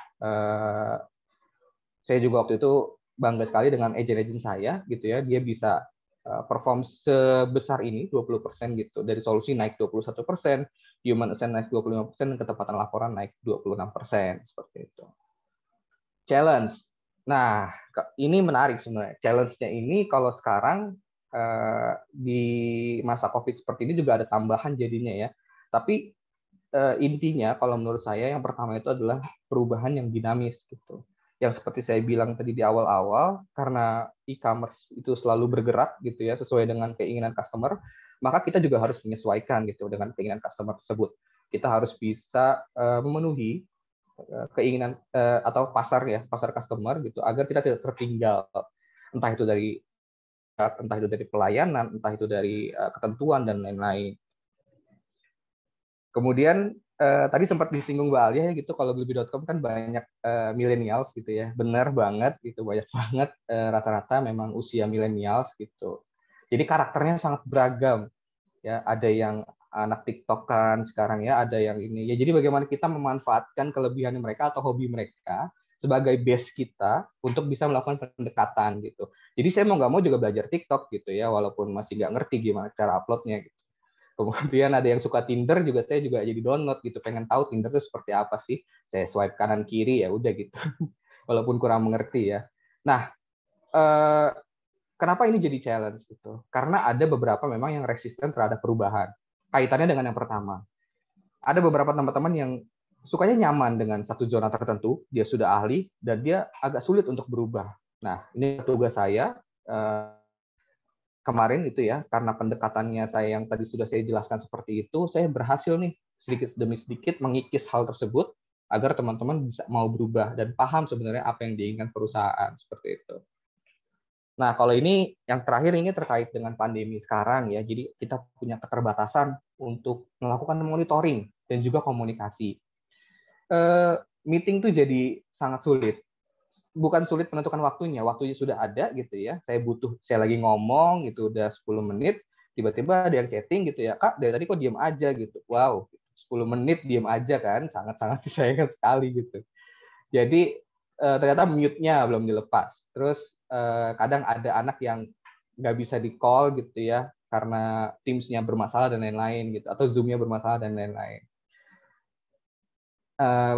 Kalau monitoring memang jadi agak sulit karena pantauan kita kan nggak dekat gitu. Jadi kita kalau mereka melakukan eskalasi terutama atau bertanya itu kita sulit untuk bisa langsung solving di real time gitu karena kadang delay, kadang juga nggak masuk chatnya dan lain-lain gitu. Jadi benar-benar waktu di masa pandemi sekarang, waktu saya jadi tim leader kemarin itu benar-benar di pagi kita stand up meeting, briefing apapun itu, kemudian strategi hari itu seperti apa, dan flow pengerjaan pertanyaan, dan itu kita bikin semuanya gitu. Nah, alhamdulillah berhasil, teman-teman tetap menjaga konsistensinya di waktu itu. Nah, manfaat ya menjalani pekerjaan. Kalau pasti banyak banget di blibli.com, apalagi saya sudah 4 tahun lebih gitu ya. Ini beberapa foto spotlight saya waktu ada di blibli.com gitu. Tapi ada 3 hal yang saya rasa paling berkesan gitu, atau paling berubah saya. Saya jadi kenal banyak pribadi orang gitu, macam-macam orang di blibli.com, dan belajar gimana cara menghadapi berbagai macam karakter tersebut gitu, lewat pengalaman, lewat komunikasi gitu. Berkaitan dengan yang nomor 2 gitu ya, karena ketemu banyak orang, saya jadi harus belajar bagaimana cara menghandle atau komunikasi dengan tipikal orang tertentu gitu ya. Ada yang nggak suka dikerasin, ada yang suka dipuji dulu gitu ya, ada yang nggak suka bertele-tele langsung aja gitu ya. Jadi kalau saya bertele-tele dulu langsung diomelin gitu ada. Jadi kita perlu jadi saya juga dapat banyak kemampuan berkomunikasi gitu dari hal tersebut. Nah, kalau yang terakhir itu karena banyak sekali kendala yang masuk dari customer gitu ya, ribuan gitu.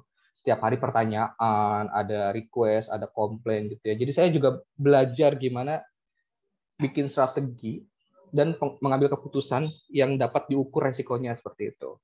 Nah, ini juga semakin kita dalam mengambil keputusan juga akan semakin mempengaruhi perusahaan juga untuk bisa solve dan kepuasan customer itu tersendiri gitu. Nah, ini kalau tips dari saya gitu ya, yang saya rasakan kemarin ketika mengikuti ajang The Best Contact Center Indonesia di tahun 2020, itu yang pertama, tadi juga sempat Mbak Eka sebut juga gitu ya, temukan niat dulu gitu, dan tentukan tujuannya mau kemana. Jadi kadang kita ikut nih, tapi lupa nih niat kita mau ikut tuh, niat kita ikut tuh seperti apa gitu. Itu yang kadang-kadang menyebabkan di tengah-tengah kita ngerasa down gitu ya, merasa sulit untuk mengerjakan kembali atau merasa tertinggal dan lain-lain. Nah, kemudian tujuannya gitu. Teman-teman harus pastikan tujuannya, mau jadi partisipan atau mau jadi pemenang. Sebenarnya karena saya suka Bank Jepang gitu ya, kan tahun 2019 tuh hadiahnya ke Jepang gitu ya. Makanya saya 2000 seneng banget ikut mau ke Jepang, nggak tahu aja ada pandemi gitu ya. Ya udah, jadi motivasi saya ke emas aja ya gitu. Jadi kemarin hadiahnya seperti itu. Goal saya itu platinum dan tentu hadiah utamanya. Ya itu yang saya terus pikirkan setiap hari, mau beli apa ntar ya, mau investasi apa ntar ya, itu terus tuh tiap hari. Jadi itu adalah pacuan motivasi tertinggi saya waktu itu. Nah, yang kedua ini juga kenali medan perang gitu ya. Ini kan hubungannya sama samurai gitu. Kenali medan perangnya gitu. Kita bertempur di mana gitu. Di The Best Contact Center Indonesia ini, Pak Andi dan teman-teman itu sangat luar biasa sekali ya untuk mengadakan workshop gitu ya, membantu kita sebagai peserta untuk mempersiapkan diri. Nah, ini harus dimanfaatkan dengan sebaik-baiknya, cari informasi, kira-kira nanti presentasi itu seperti apa gitu ya. Kesulitan juga kemarin karena ini pertama tahun 2020 itu pertama kalinya lewat video gitu. Jadi kita masih kekurangan source informasi seperti bagaimana mendelivery. Cuman teman-teman di blibli.com tim support sistemnya sangat luar biasa gitu ya, kerja keras pagi malam untuk tanya-tanya gitu ya, sharing gitu bagaimana mendeliver video yang bagus dan dikemas juga dengan baik gitu. Nah, yang ketiga ini dari saya pribadi sebenarnya. Presentasi itu sebenarnya selalu jadi milik kita, milik kamu dan untuk kamu gitu. Jadi kadang kita sibuk gitu ya, aduh kok ini kayaknya bukan gue banget, oh ini kayaknya bukan seperti yang gue mau, apa gue bisa bawa ini gitu. Padahal materi itu adalah apa yang teman-teman lakukan selama ini, dan itu juga untuk teman-teman gitu. Teman-teman yang harus bangga untuk men-share itu, karena itu adalah pencapaian teman-teman semua gitu. Itu milik teman-teman dan punya teman-teman, bukan punya Pak Andi gitu, bukan punya yang lain gitu ya, tapi punya teman-teman sendiri gitu. Itu aja sih paling yang bisa saya sharing gitu ya terkait dengan lomba kemarin. Dengan bahasa Jepang ini arigatou gozaimasu gitu ya. Terima kasih Mbak Alia, Mbak Jessica, semua teman-teman semuanya. Baik, terima kasih Mas Fikri, arigatou gozaimasu juga. Iya. Kita di sini sudah kedatangan beberapa pertanyaan nih Mas dari rekan-rekan ICCA. Jadi kita langsung mulai aja ya Mas sesi pertanyaannya.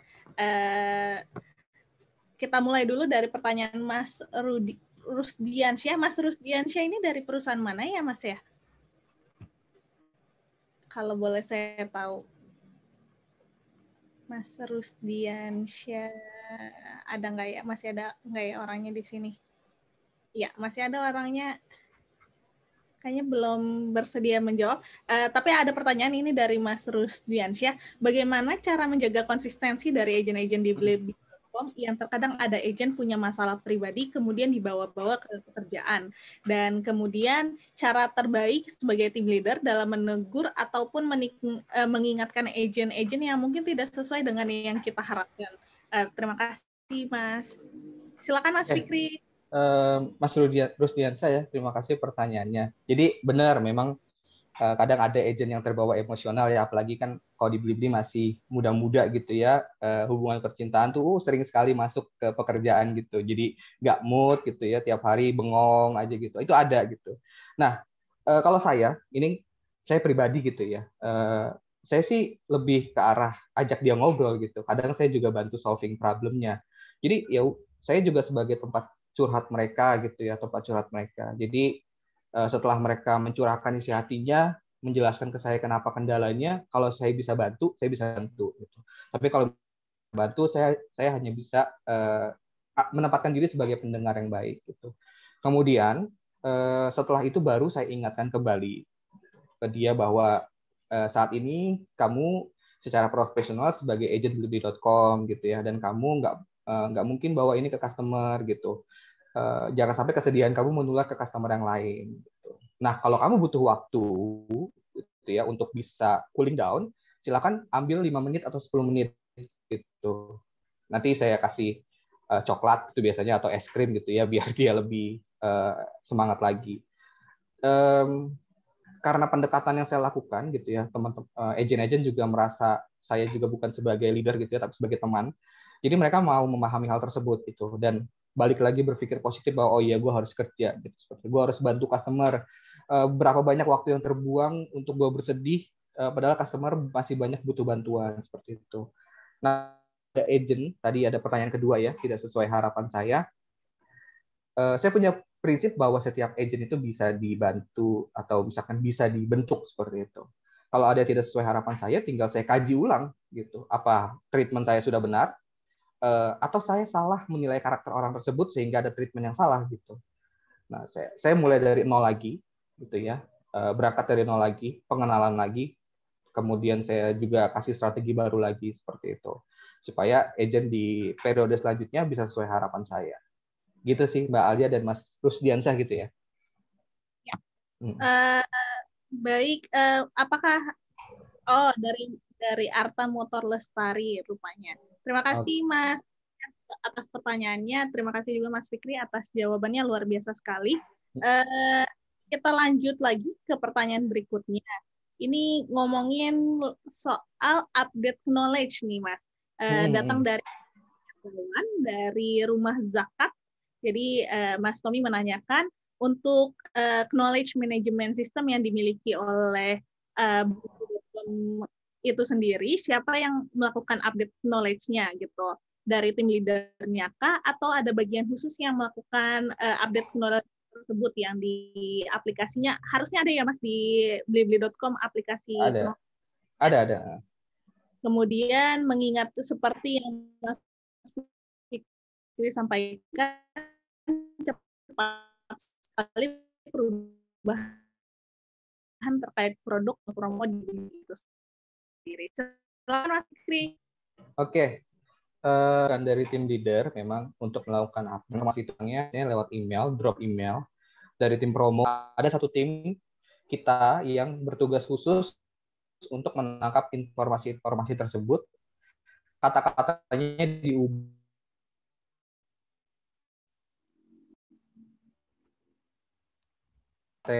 user kata-kata yang mudah di agent dari belakang karena mengaplikasi itu ada tim khususnya yang melakukan update tersebut gitu ya. Dan itu dilakukan setiap hari real time. Jadi mereka ambil informasinya, mereka ubah bahasanya dan mereka langsung update di situ. Nah, jadi jangan sampai ada yang kelewat. Kalau sudah lewat dari jam 9 atau jam 10 gitu ya, saya biasanya akan blast WA dulu ke tim gitu. Karena sekarang kan udah nggak bisa kumpul bareng gitu ya, blast WA ke tim untuk jelaskan ada update terbaru, tolong dibaca gitu. Nah, besoknya gitu ya, besoknya di pagi-pagi itu saya iseng gitu tanya gitu tentang knowledge yang saya share kemarin gitu. Nah, ini memicu supaya mereka semua memang benar-benar baca gitu. Jadi pada saat pagi harinya kita tanya, kita bisa lihat nih mana baca ya. Lalu kita Q&A juga, kalau sudah ada yang menerapkan hal tersebut kemarin atau knowledge tersebut sudah kepakai kemarin, bisa sharing. Dan ada kesulitan apa di lapangan. Nanti dari tim leader akan sampaikan ke tim yang membuat knowledge tersebut di sistem gitu. Gitu sih, Mbak Alia. Oke, Mas. Boleh nanya Baik. lagi, Mas? Oh, ini Mas Tommy. Ya, ini Iya, Mas. betul. Oh iya, boleh Mas Tommy, gimana? Jadi kan tadi informasinya melalui email ya, Mas ya? Betul. Itu di input juga ke sistem nggak gitu? Jadi kan kalau misalnya tadi pagi di-share dulu tuh informasinya gitu ya, atau kemarin gitu ya, di knowledge-nya gitu. Nah itu ketika misalnya teman-temannya lupa gitu, apa bisa diakses juga di sistem atau memang cuma sebatas informasi yang disampaikan melalui grup WhatsApp gitu? Oh, oke. Jadi gini Mas Tommy, begitu ada informasi dari email yang tadi saya jelaskan, tim kami yang bertugas untuk mengumpulkan knowledge tersebut itu langsung mengkaji informasinya, mengganti bahasanya ke yang lebih user friendly gitu yang tadi saya jelaskan, kemudian langsung diinput di sistem gitu. Nah, setelah mereka input di sistem, link yang ada di sistem itu juga langsung akan mereka email balik lagi ke semua CS. Jadi flow-nya seperti itu. Nah, email yang mereka berikan itu yang saya tangkap, saya share ke WA. Kemudian nanti pagi-paginya saya bahas. Tapi semua informasi tersebut bisa diakses di sistem secara langsung gitu. Dengan keyword-keyword tertentu. Siap-siap. Ini mudah-mudahan menjawab ya. Ya. Terima kasih, Mas. Sama-sama. Baik, terima kasih Mas Tommy atas pertanyaannya. Mas Fikri, kita kayaknya ada satu orang yang angkat tangan dari ini. Kita kasih kesempatan untuk bertanya langsung ke Mas Fikri. Silakan Mas Hidayah dari Kementerian Keuangan. Ya, terima kasih Mbak Alia. Terima kasih juga untuk Mas Fikri untuk sharingnya Mas, bagus banget. Terkait dengan dan juga di inbound team leader ya. Ini sedikit bertanya Mas Fikri di luar, mohon maaf di luar teknis lomba ICCA ataupun juga mungkin ada di pertanyaan-pertanyaan teman-teman yang lain. Jadi menarik yang Mas Fikri sampaikan, salah satu senjata utama tim leader itu adalah coaching ya. Betul. Coaching. Nah, ini yang saya pengen tanyaan Mas, kalau kendala kita nih, bagaimana sih sebenarnya tim leader itu mengukur bahwa agent menindaklanjuti hasil coaching kita, gitu. Kadang kendalanya adalah gitu, ketika kita tarik data, ini kayaknya produktivitasnya kurang nih gitu ya. Ya kita coaching, setelah di coaching kok terlihat tidak ada perkembangan dari si agentnya. Nah, bagaimana kita evaluasi mengukur bahwa agent itu sudah menindaklanjuti coachingnya atau enggak? Gitu. Kita tahu sih dia tidak menindaklanjuti nih hasil kesepakatan komitmen kemarin, tapi bagaimana kita mengukur gitu bahwa si agentnya itu memang ada willingness untuk improve. Itu yang pertama, Mas. Yang kedua, saya penasaran untuk bentuk evaluasi dari Mas Fikri ataupun Bibli terhadap teman-teman agent. Kalau di call center ini kan karakteristiknya 1 tahun atau 2 tahun akan demote dia dalam bekerja, Mas ya. Dan tadi sebelumnya sudah dibahas sama Mbak Eka. Kira-kira kalau kita pendekatannya ke punishment, konkret punishment-nya itu apa sih Mas yang tepat untuk karakteristik call center? Atau Mas Fikri lah katakanlah, saya sudah berusaha effort, coaching, kasih reward dengan pendekatan-pendekatan yang sudah Mas Fikri sampaikan, tapi kayaknya paling tepat adalah punishment nih yang harus dikasih ke orang ini nih gitu.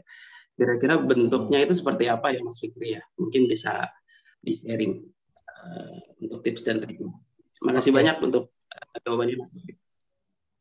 Oke, Mas Hidayah gitu ya. Nah, tadi pertanyaan pertama itu kalau saya boleh rekap adalah tentang bagaimana saya mengukur coaching ya, willingness agent untuk berkomitmen terhadap coaching yang sudah dilakukan gitu. Biasanya saya main ini dulu sebelum saya mulai coaching gitu ya, saya pahami dulu apa yang mau saya sampaikan terkait pekerjaan. Kemudian pada saat coaching, begitu sudah membahas pekerjaan, saya pastikan dulu bahwa dia paham, atau saya membuat dia yang bicara gitu tentang misalnya ada kesalahan yang dilakukan atau misalkan ada performance yang buruk, saya mencoba bagaimana dia menceritakannya sendiri gitu. Jadi saya bisa lebih dapat gambaran dari dia kesulitannya seperti apa. Nah kemudian komitmen itu saya buat dengan mereka yang benar-benar ini ya, maksudnya agreement yang sakral gitu maksudnya. Kamu setuju, saya juga setuju gitu. Nah, tentunya mereka pasti butuh bantuan nih Mas gitu untuk kedepannya mengimplementasikan apa yang sudah dikomitmenkan tersebut gitu. Kita juga harus bantu pantau gitu ya, jangan dilepas, bantu pantau agent ini bakal seperti apa atau tidak telat terus gitu ya. Kita pantau gitu. Dan kita sebenarnya harus tahu juga gitu. Kadang kendalanya dia itu source-nya itu apa gitu. Apakah masalah emosional gitu ya, atau masalah pribadi, atau ada sebenarnya sesuatu yang membuat dia melakukan hal tersebut yang kita belum ketahui gitu. Itu kita harus paham dulu. Tanpa kita mengeliminasi source-nya itu atau sumbernya itu, agent tidak akan pernah berubah mau berapa banyak coaching pun kita lakukan. Nah, ada yang bisa kita intervensi, ada yang tidak bisa kita intervensi gitu. Yang bisa kita intervensi ya kita bantu. Tapi kalau yang tidak bisa, kita hanya bisa memberikan pengarahan saja untuk dia solving problem itu gitu ya. Yang tidak bisa kita intervensi itu biasanya masalah keluarga dan lain-lain seperti itu. Itu sudah di luar kebijakan kita untuk ikut campur tanpa persetujuan dari mereka gitu ya. Nah, mudah-mudahan menjawab pertanyaan pertama gitu ya. Kalau pertanyaan kedua ini tentang bagaimana time-nya itu ya, evaluasi ya di akhir tahun gitu ya. Benar, effort segala hal harus kita sudah lakukan dengan maksimal gitu ya. Tapi memang walaupun saya bicara tadi semua orang dapat diubah, memang ada beberapa pribadi yang pada akhirnya memang tidak cocok gitu. Karena sesuai orang-orang bilang gitu ya, kita harus menempatkan orang di tempat yang tepat gitu. Punishment-nya sebenarnya kalau dari saya sering mengajukan ke manajemen itu adalah atau melakukan perpindahan role gitu ya. Kalau dia tidak cocok dengan agent inbound gitu, coba kita pindahkan dia ke agent outbound. Tapi saya harus punya modal dulu untuk bicara ini ke manajemen. Saya harus gali potensi yang lain dari dia gitu, baru kita bisa ajukan.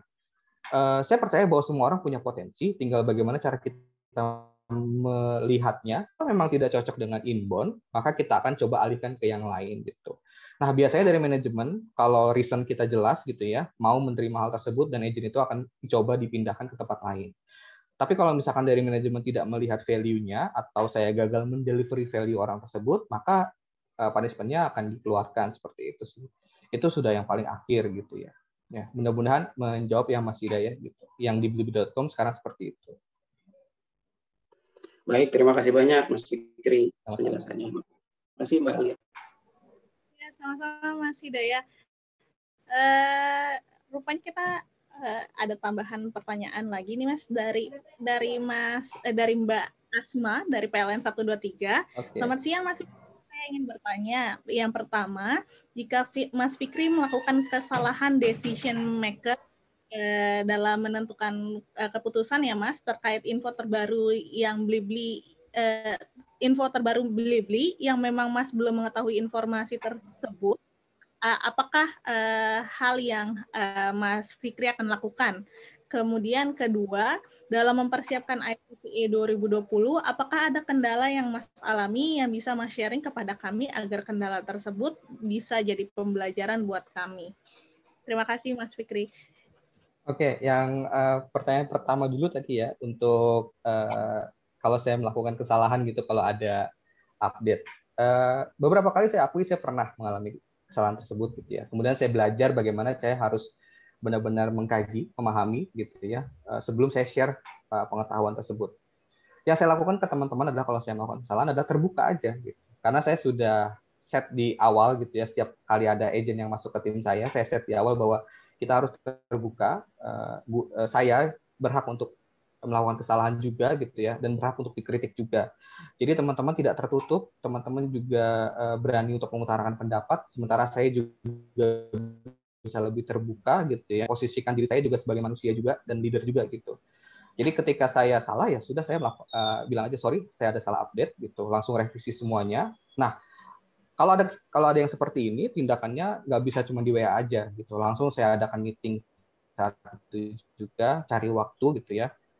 Kalau bisa 4 orang atau 5 orang itu saya langsung ambil, minta ke tim workforce management kita, langsung di briefingin, infokan ada kesalahan sebelumnya, ganti informasi yang akan kita sampaikan ke customer seperti itu. Nah, kalau yang kedua terkait kendala gitu ya, kendala terbesarnya sebenarnya kalau kemarin itu memang komunikasi gitu, karena di ICCA juga kan ada hitung-hitungan ya, untuk kategori tim leader itu kan ada hitung-hitungannya gitu. Nah kalau di Zoom gitu ya, yang yang ngajarinnya udah 3, kita masih di halaman pertama nih gitu, jadi rumusnya nggak ngikut gitu, rumusnya nggak ke bawah, akhirnya kalau orang malu-malu gitu ya, jadi ketinggalan tuh materinya, jadi nggak dapat kita gitu. Nah nanti ada lagi di tengah-tengah gitu ya, ada tiba-tiba yang nanya pertanyaan yang diajukan pertama kali gitu, nah itu mundur lagi ke belakang gitu. Kemudian itu sih yang kemarin jadi kendala terbesar gitu ya, tidak bisa workshopnya juga kalau nggak salah berkurang ya Mbak ya kalau nggak salah gitu, jadi nggak ada sesi sharing yang seperti tahun-tahun sebelumnya gitu, jadi kita agak kesulitan juga. Saya kurang tahu formatnya yang tahun ini seperti apa, tapi kalau misalkan masih sama seperti tahun lalu, harus dipersiapkan betul-betul ininya sharingnya gitu ya, apa yang akan dibawa gitu, apa yang dipersiapkan metode pembelajarannya. Kalau via Zoom juga pastikan semuanya memiliki koneksi yang kuat gitu, atau mau di kantor saja sekalian dengan kesehatan. Menurut saya sih itu yang paling efektif ya kalau untuk kategori team leader, karena butuh hitung-hitungan seperti itu. Jadi butuh banget langsung ada di tempat, bicara dengan yang mengajarkan, langsung tanya jawab, coba-coba rumus di situ langsung gitu, seperti itu sih. Nah sama praktis ya gitu, sama kayak Mbak Eka tadi sebelumnya bilang, jangan sampai peserta-peserta ini karena pandemi gitu ya, integritasnya turun untuk bisa melakukan praktis walaupun tanpa pengawasan gitu ya. Jadi pastikan tetap diawasi, tetap di remind setiap hari seperti itu sih. Mbak, semoga menjawab ya Mbak Asma. Gitu. Baik, Mbak Asma, apakah ada yang ingin ditanyakan lebih lanjut nih ke Mas Fikri? Apakah sudah cukup menjawab? Ya ada Mbak Lia, terima kasih Mas Fikri, salam kenal dari Yeah. KN1 Indonesia, bermanfaat sekali sharingnya. Terima kasih Mbak Asma. Baik, kita lanjut lagi ke pertanyaan berikutnya ya Mas. Ini datang dari Mbak Deni Rizky. Izin bertanya Mas Fikri, bagaimana Mas Fikri men-treat agentnya Mas Fikri? Apakah ada tips dan triknya Mas? Karena terkadang susah gampang menyamakan visi misi kita dengan tim. Kemudian menurut Mas, hal terbesar apa yang pernah ditangani Mas selama di Fluidly? Mungkin meliputi komplain kah, masalah, atau hal unik lainnya? Boleh tolong di-share Mas, terima kasih. Oke, men-treat agent ya gitu ya. Kebetulan kan kantor kita tuh ada di BTS Mangga 2 gitu. Sebelahnya itu ada Mangga 2 Square gitu ya. Di situ ada tempat makan murah gitu ya. Kita treat agent makan, tuh, makan bareng gitu ya. Ngobrol ngalor ngidul gitu sampai malam. Nah, jangan sampai masuk angin tapi gitu. Treat saya sebenarnya lebih ke pendekatan yang seperti itu gitu. Saya nggak mau terlalu serius-serius jadi leader gitu ya. Saya juga nggak mau dianggap bossy, nggak mau sama sekali gitu. Saya pengen semua nganggap saya sebagai teman aja gitu. Jadi kalian butuh saya ada gitu. Dan saya memposisikan diri saya sebagai orang yang bisa diraih reachable gitu ya. Ya jangan sampai saya selalu kontak mereka gitu setiap hari gitu. Kalau mereka posting sesuatu gitu ya, saya react gitu ya, walaupun cuma tap like aja gitu. Tapi itu sedikit menunjukkan bahwa saya ada gitu. Saya nggak jauh, saya ada buat mereka. Mereka sulit, saya siap bantu gitu. Itu treatment yang sering saya lakukan sih gitu.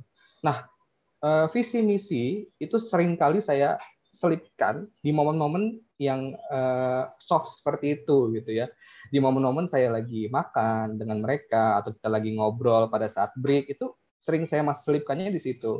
Karena percaya tidak percaya ini berhasil di saya gitu. Teman-teman yang seperti itu jadi lebih paham, lebih luwes gitu ya. Kalau mereka punya problem gitu atau mereka punya pendapat tersendiri tentang visi dan misi perusahaan, itu keluar sehingga idenya nanti muncul, nggak cuma buat kita tapi bisa saya bawa ke level manajemen gitu. Kayaknya misi ini dari lapangan belum bisa gitu, karena ada beberapa yang seperti ini. Jadi terbuka semua ide itu memang ketika momen yang soft gitu ya, momen yang menggembirakan seperti itu.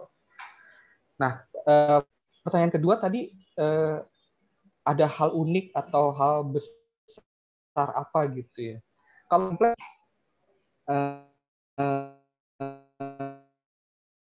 ini jujur ya, kalau saya nggak terlalu besar gitu waktu saya jadi agent, karena saya diajari untuk bagaimana merubah treatment customer itu, pendekatannya interpersonal dulu. Dulu ada customer yang komplain masalah beli motor gitu ya, pengen dikembalikan dananya. Sebenarnya secara ketentuan itu kalau pembelian motor nggak bisa gitu. Tapi saya mencoba pengen tahu kenapa sih customer ini minta dibatalin. Memang ada keluarganya mengalami musibah dan meninggal. Nah, kalau kita sebagai CS gagal memahami hal ini gitu waktu itu ya, maka tidak akan ditemukan solusi gitu. Tidak akan ada kesepakatan. Yang ada customer hanya makin marah, kendala utamanya atau source-nya nggak ketemu. Nah, hal-hal ini juga saya terapkan kepada agen-agen saya ketika saya menjadi tim leader. Jangan terlalu fokus pada ketentuan kita dulu. Fokus pada masalah customer dulu. Kenapa? Gitu.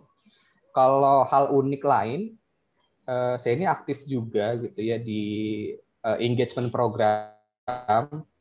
Jadi saya pernah jadi ketua acara gitu ya di operational outing days-nya Blibli.com waktu itu, handle ribuan orang dan berhasil, dan dipercaya jadi 2 tahun gitu ya, walaupun tetap harus kerja sambil menghandle acara seperti itu. Itu mungkin hal uniknya yang saya dapetin, dan nggak cuma itu aja, banyak lagi spotlight lain yang juga gitu ya, termasuk kunjungan-kunjungan gitu, itu juga saya bantu seperti itu.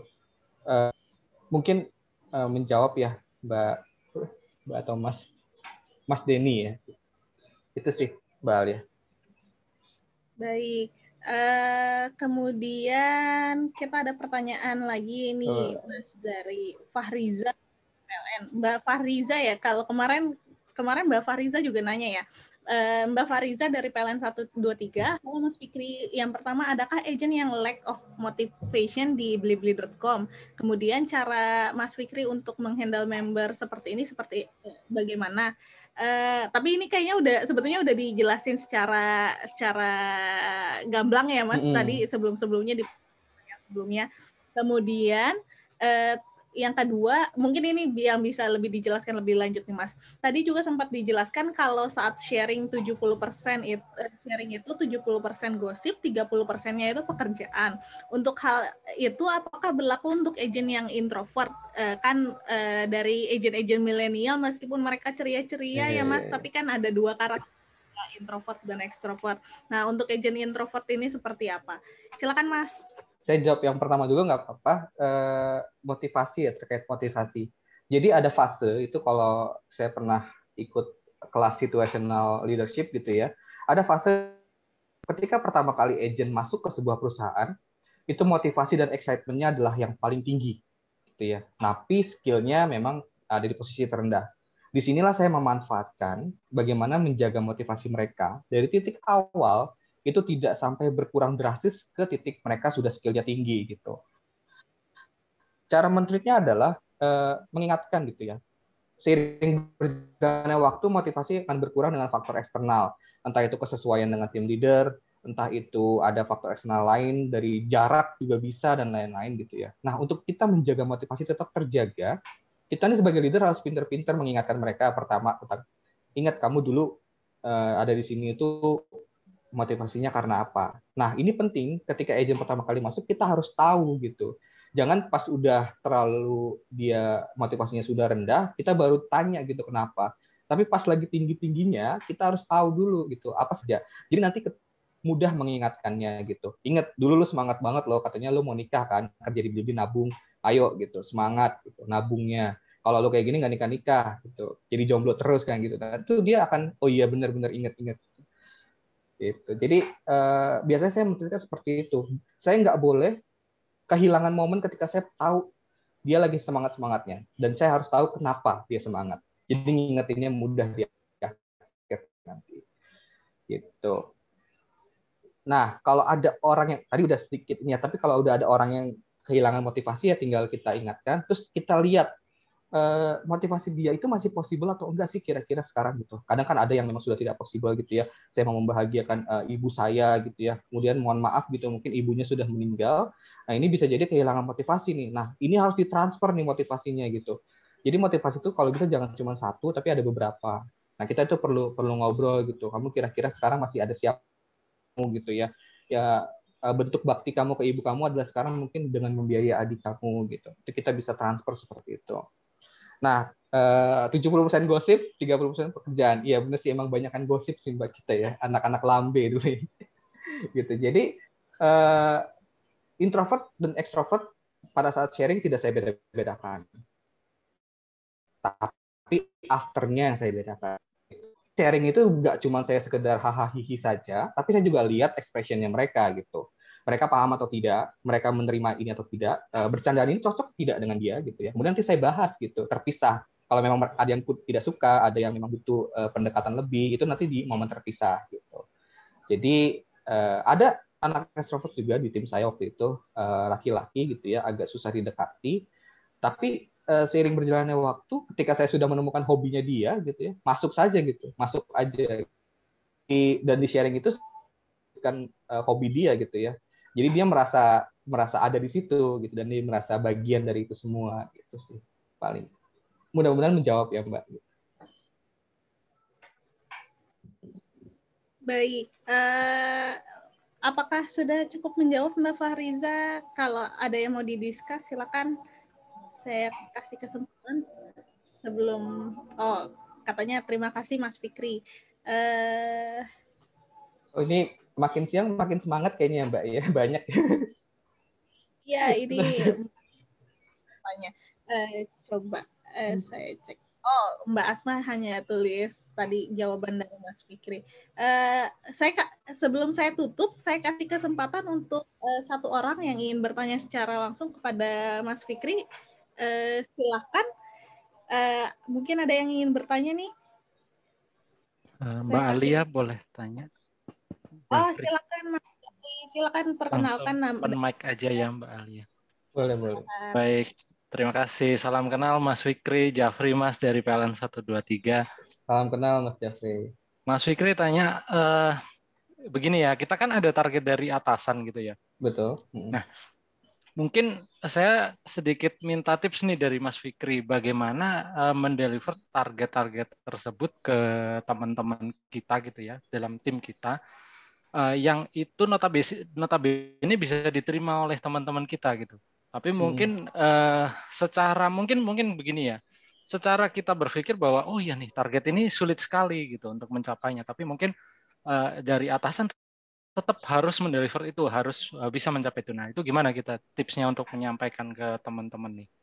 Itu aja sih Mas Fikri. Terima kasih Mas Jeffrey pertanyaannya. Ya. Jadi terkait target itu saya sebenarnya kalau dikasih dari atasan itu saya ngukur dulu atau enggak untuk tim saya gitu.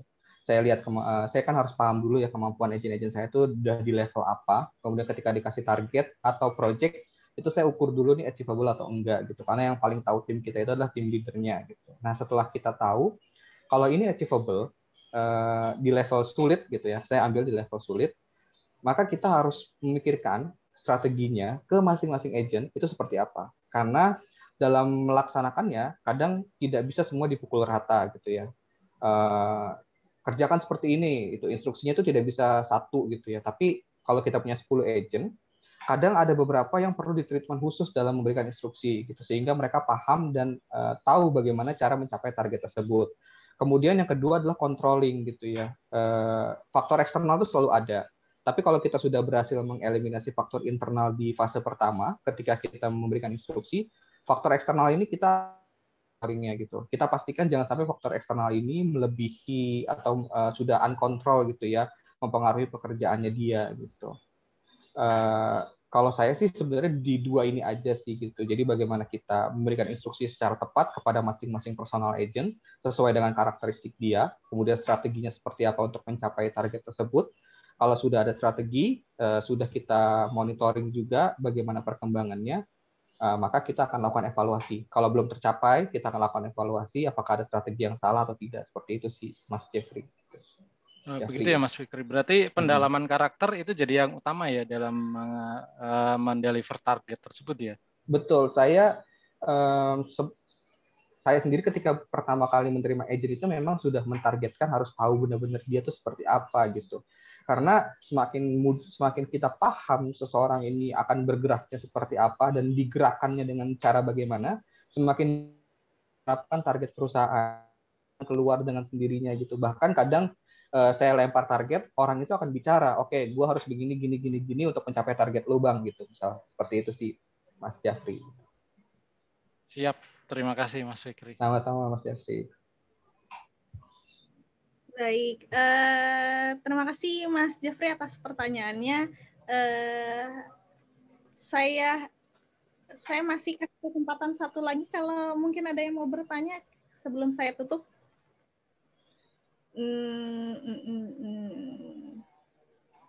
Oke, kayaknya sudah pertanyaan-pertanyaannya sudah cukup terjawab dengan baik sama Mas Fikri, oleh Mas Fikri. Jadi sudah informasi yang didapatkan oleh rekan-rekan ICC kayaknya sudah cukup jelas nih dari Mas Fikri. Terima kasih banyak Mas Fikri atas sharing-sharingnya hari ini. Sebelum kita tutup, mungkin dari Mas Fikri ada mungkin bisa menyampaikan sedikit kata semangat gitu untuk rekan-rekan ICCA yang saat ini lagi men-lead teman-teman agent gitu sebagai tim leader inbound atau tim leader outbound gitu. Atau mungkin ke rekan-rekan ICC yang sedang mempersiapkan lomba The Best Contact Center Indonesia tahun ini. Silakan Mas. Oke, kalau saya boleh untuk teman-teman yang sedang mempersiapkan timnya gitu ya, benar-benar coba dicari teman-teman yang memiliki motivasi yang tinggi dan punya tujuan untuk jadi pemenang gitu ya. Karena kalau misalnya kita salah memilih orang dari awal, akan susah men-treatnya sampai akhir gitu. Nah, kalau buat teman-teman yang lagi mau ikut gitu ya, saya sebenarnya sama dengan baik kayak gitu ya. Targetnya apa, tujuannya gitu. Kalau saya pribadi kan emasnya kemarin gitu kan. Nah kalau teman-teman apa nih kira-kira gitu. Itu yang paling penting. Jadi nggak ada lagi yang bisa dorong kita selain kemauan itu gitu. Nah itu nanti didukung dengan pencarian informasi, praktis gitu ya, latihan terus menerus, jangan sampai kendor. Luangkan atau korbankan waktu kalian gitu ya lebih banyak untuk bisa mencapai tujuan, karena mau jadi platinum nggak bisa dengan usaha standar gitu. Mau jadi platinum ya harus dengan usaha platinum juga gitu. Jadi harus lebih ekstra lagi dalam belajarnya. Seperti itu sih. Semangat buat semuanya, sukses go for platinum ya di 2021. Baik, terima kasih Mas Fikri atas kalimatnya yang luar biasa ya. Jadi targetnya tahun ini kita The Best Contact Center Indonesia 2021 akan tetap dilaksanakan. Pendaftarannya akan ditutup tanggal 15 Juli 2021. Jadi buat rekan-rekan ICCA ini yang tertarik untuk ikut lomba The Best, silakan hubungi Helpdesk ICCA di 0811-807-5599 untuk dapat informasi terkait The Best Contact Center Indonesia tahun ini. Formatnya masih sama kayak tahun lalu ya Mas Fikri, Mbak Eka. Jadi kalau misalkan rekan-rekan PLN ataupun rekan-rekan dari Blibli yang ingin mempersiapkan lomba tahun ini, silakan dibagikan cerita sukses kemenangannya di tahun 2020 kemarin gitu ke rekan-rekan yang ingin ikut lomba tahun ini. Mungkin sekian dari saya. Terima kasih banyak kepada Mbak Eka, kepada Mas Fikri yang sudah berbagi cerita hari ini. Sangat luar biasa sekali dan menginspirasi teman-teman hari ini. Semoga juga rekan-rekan bisa mendapatkan insight-insight baru ya dari ceritanya Mbak Eka dan Mas Fikri hari ini. Sebelum saya tutup, saya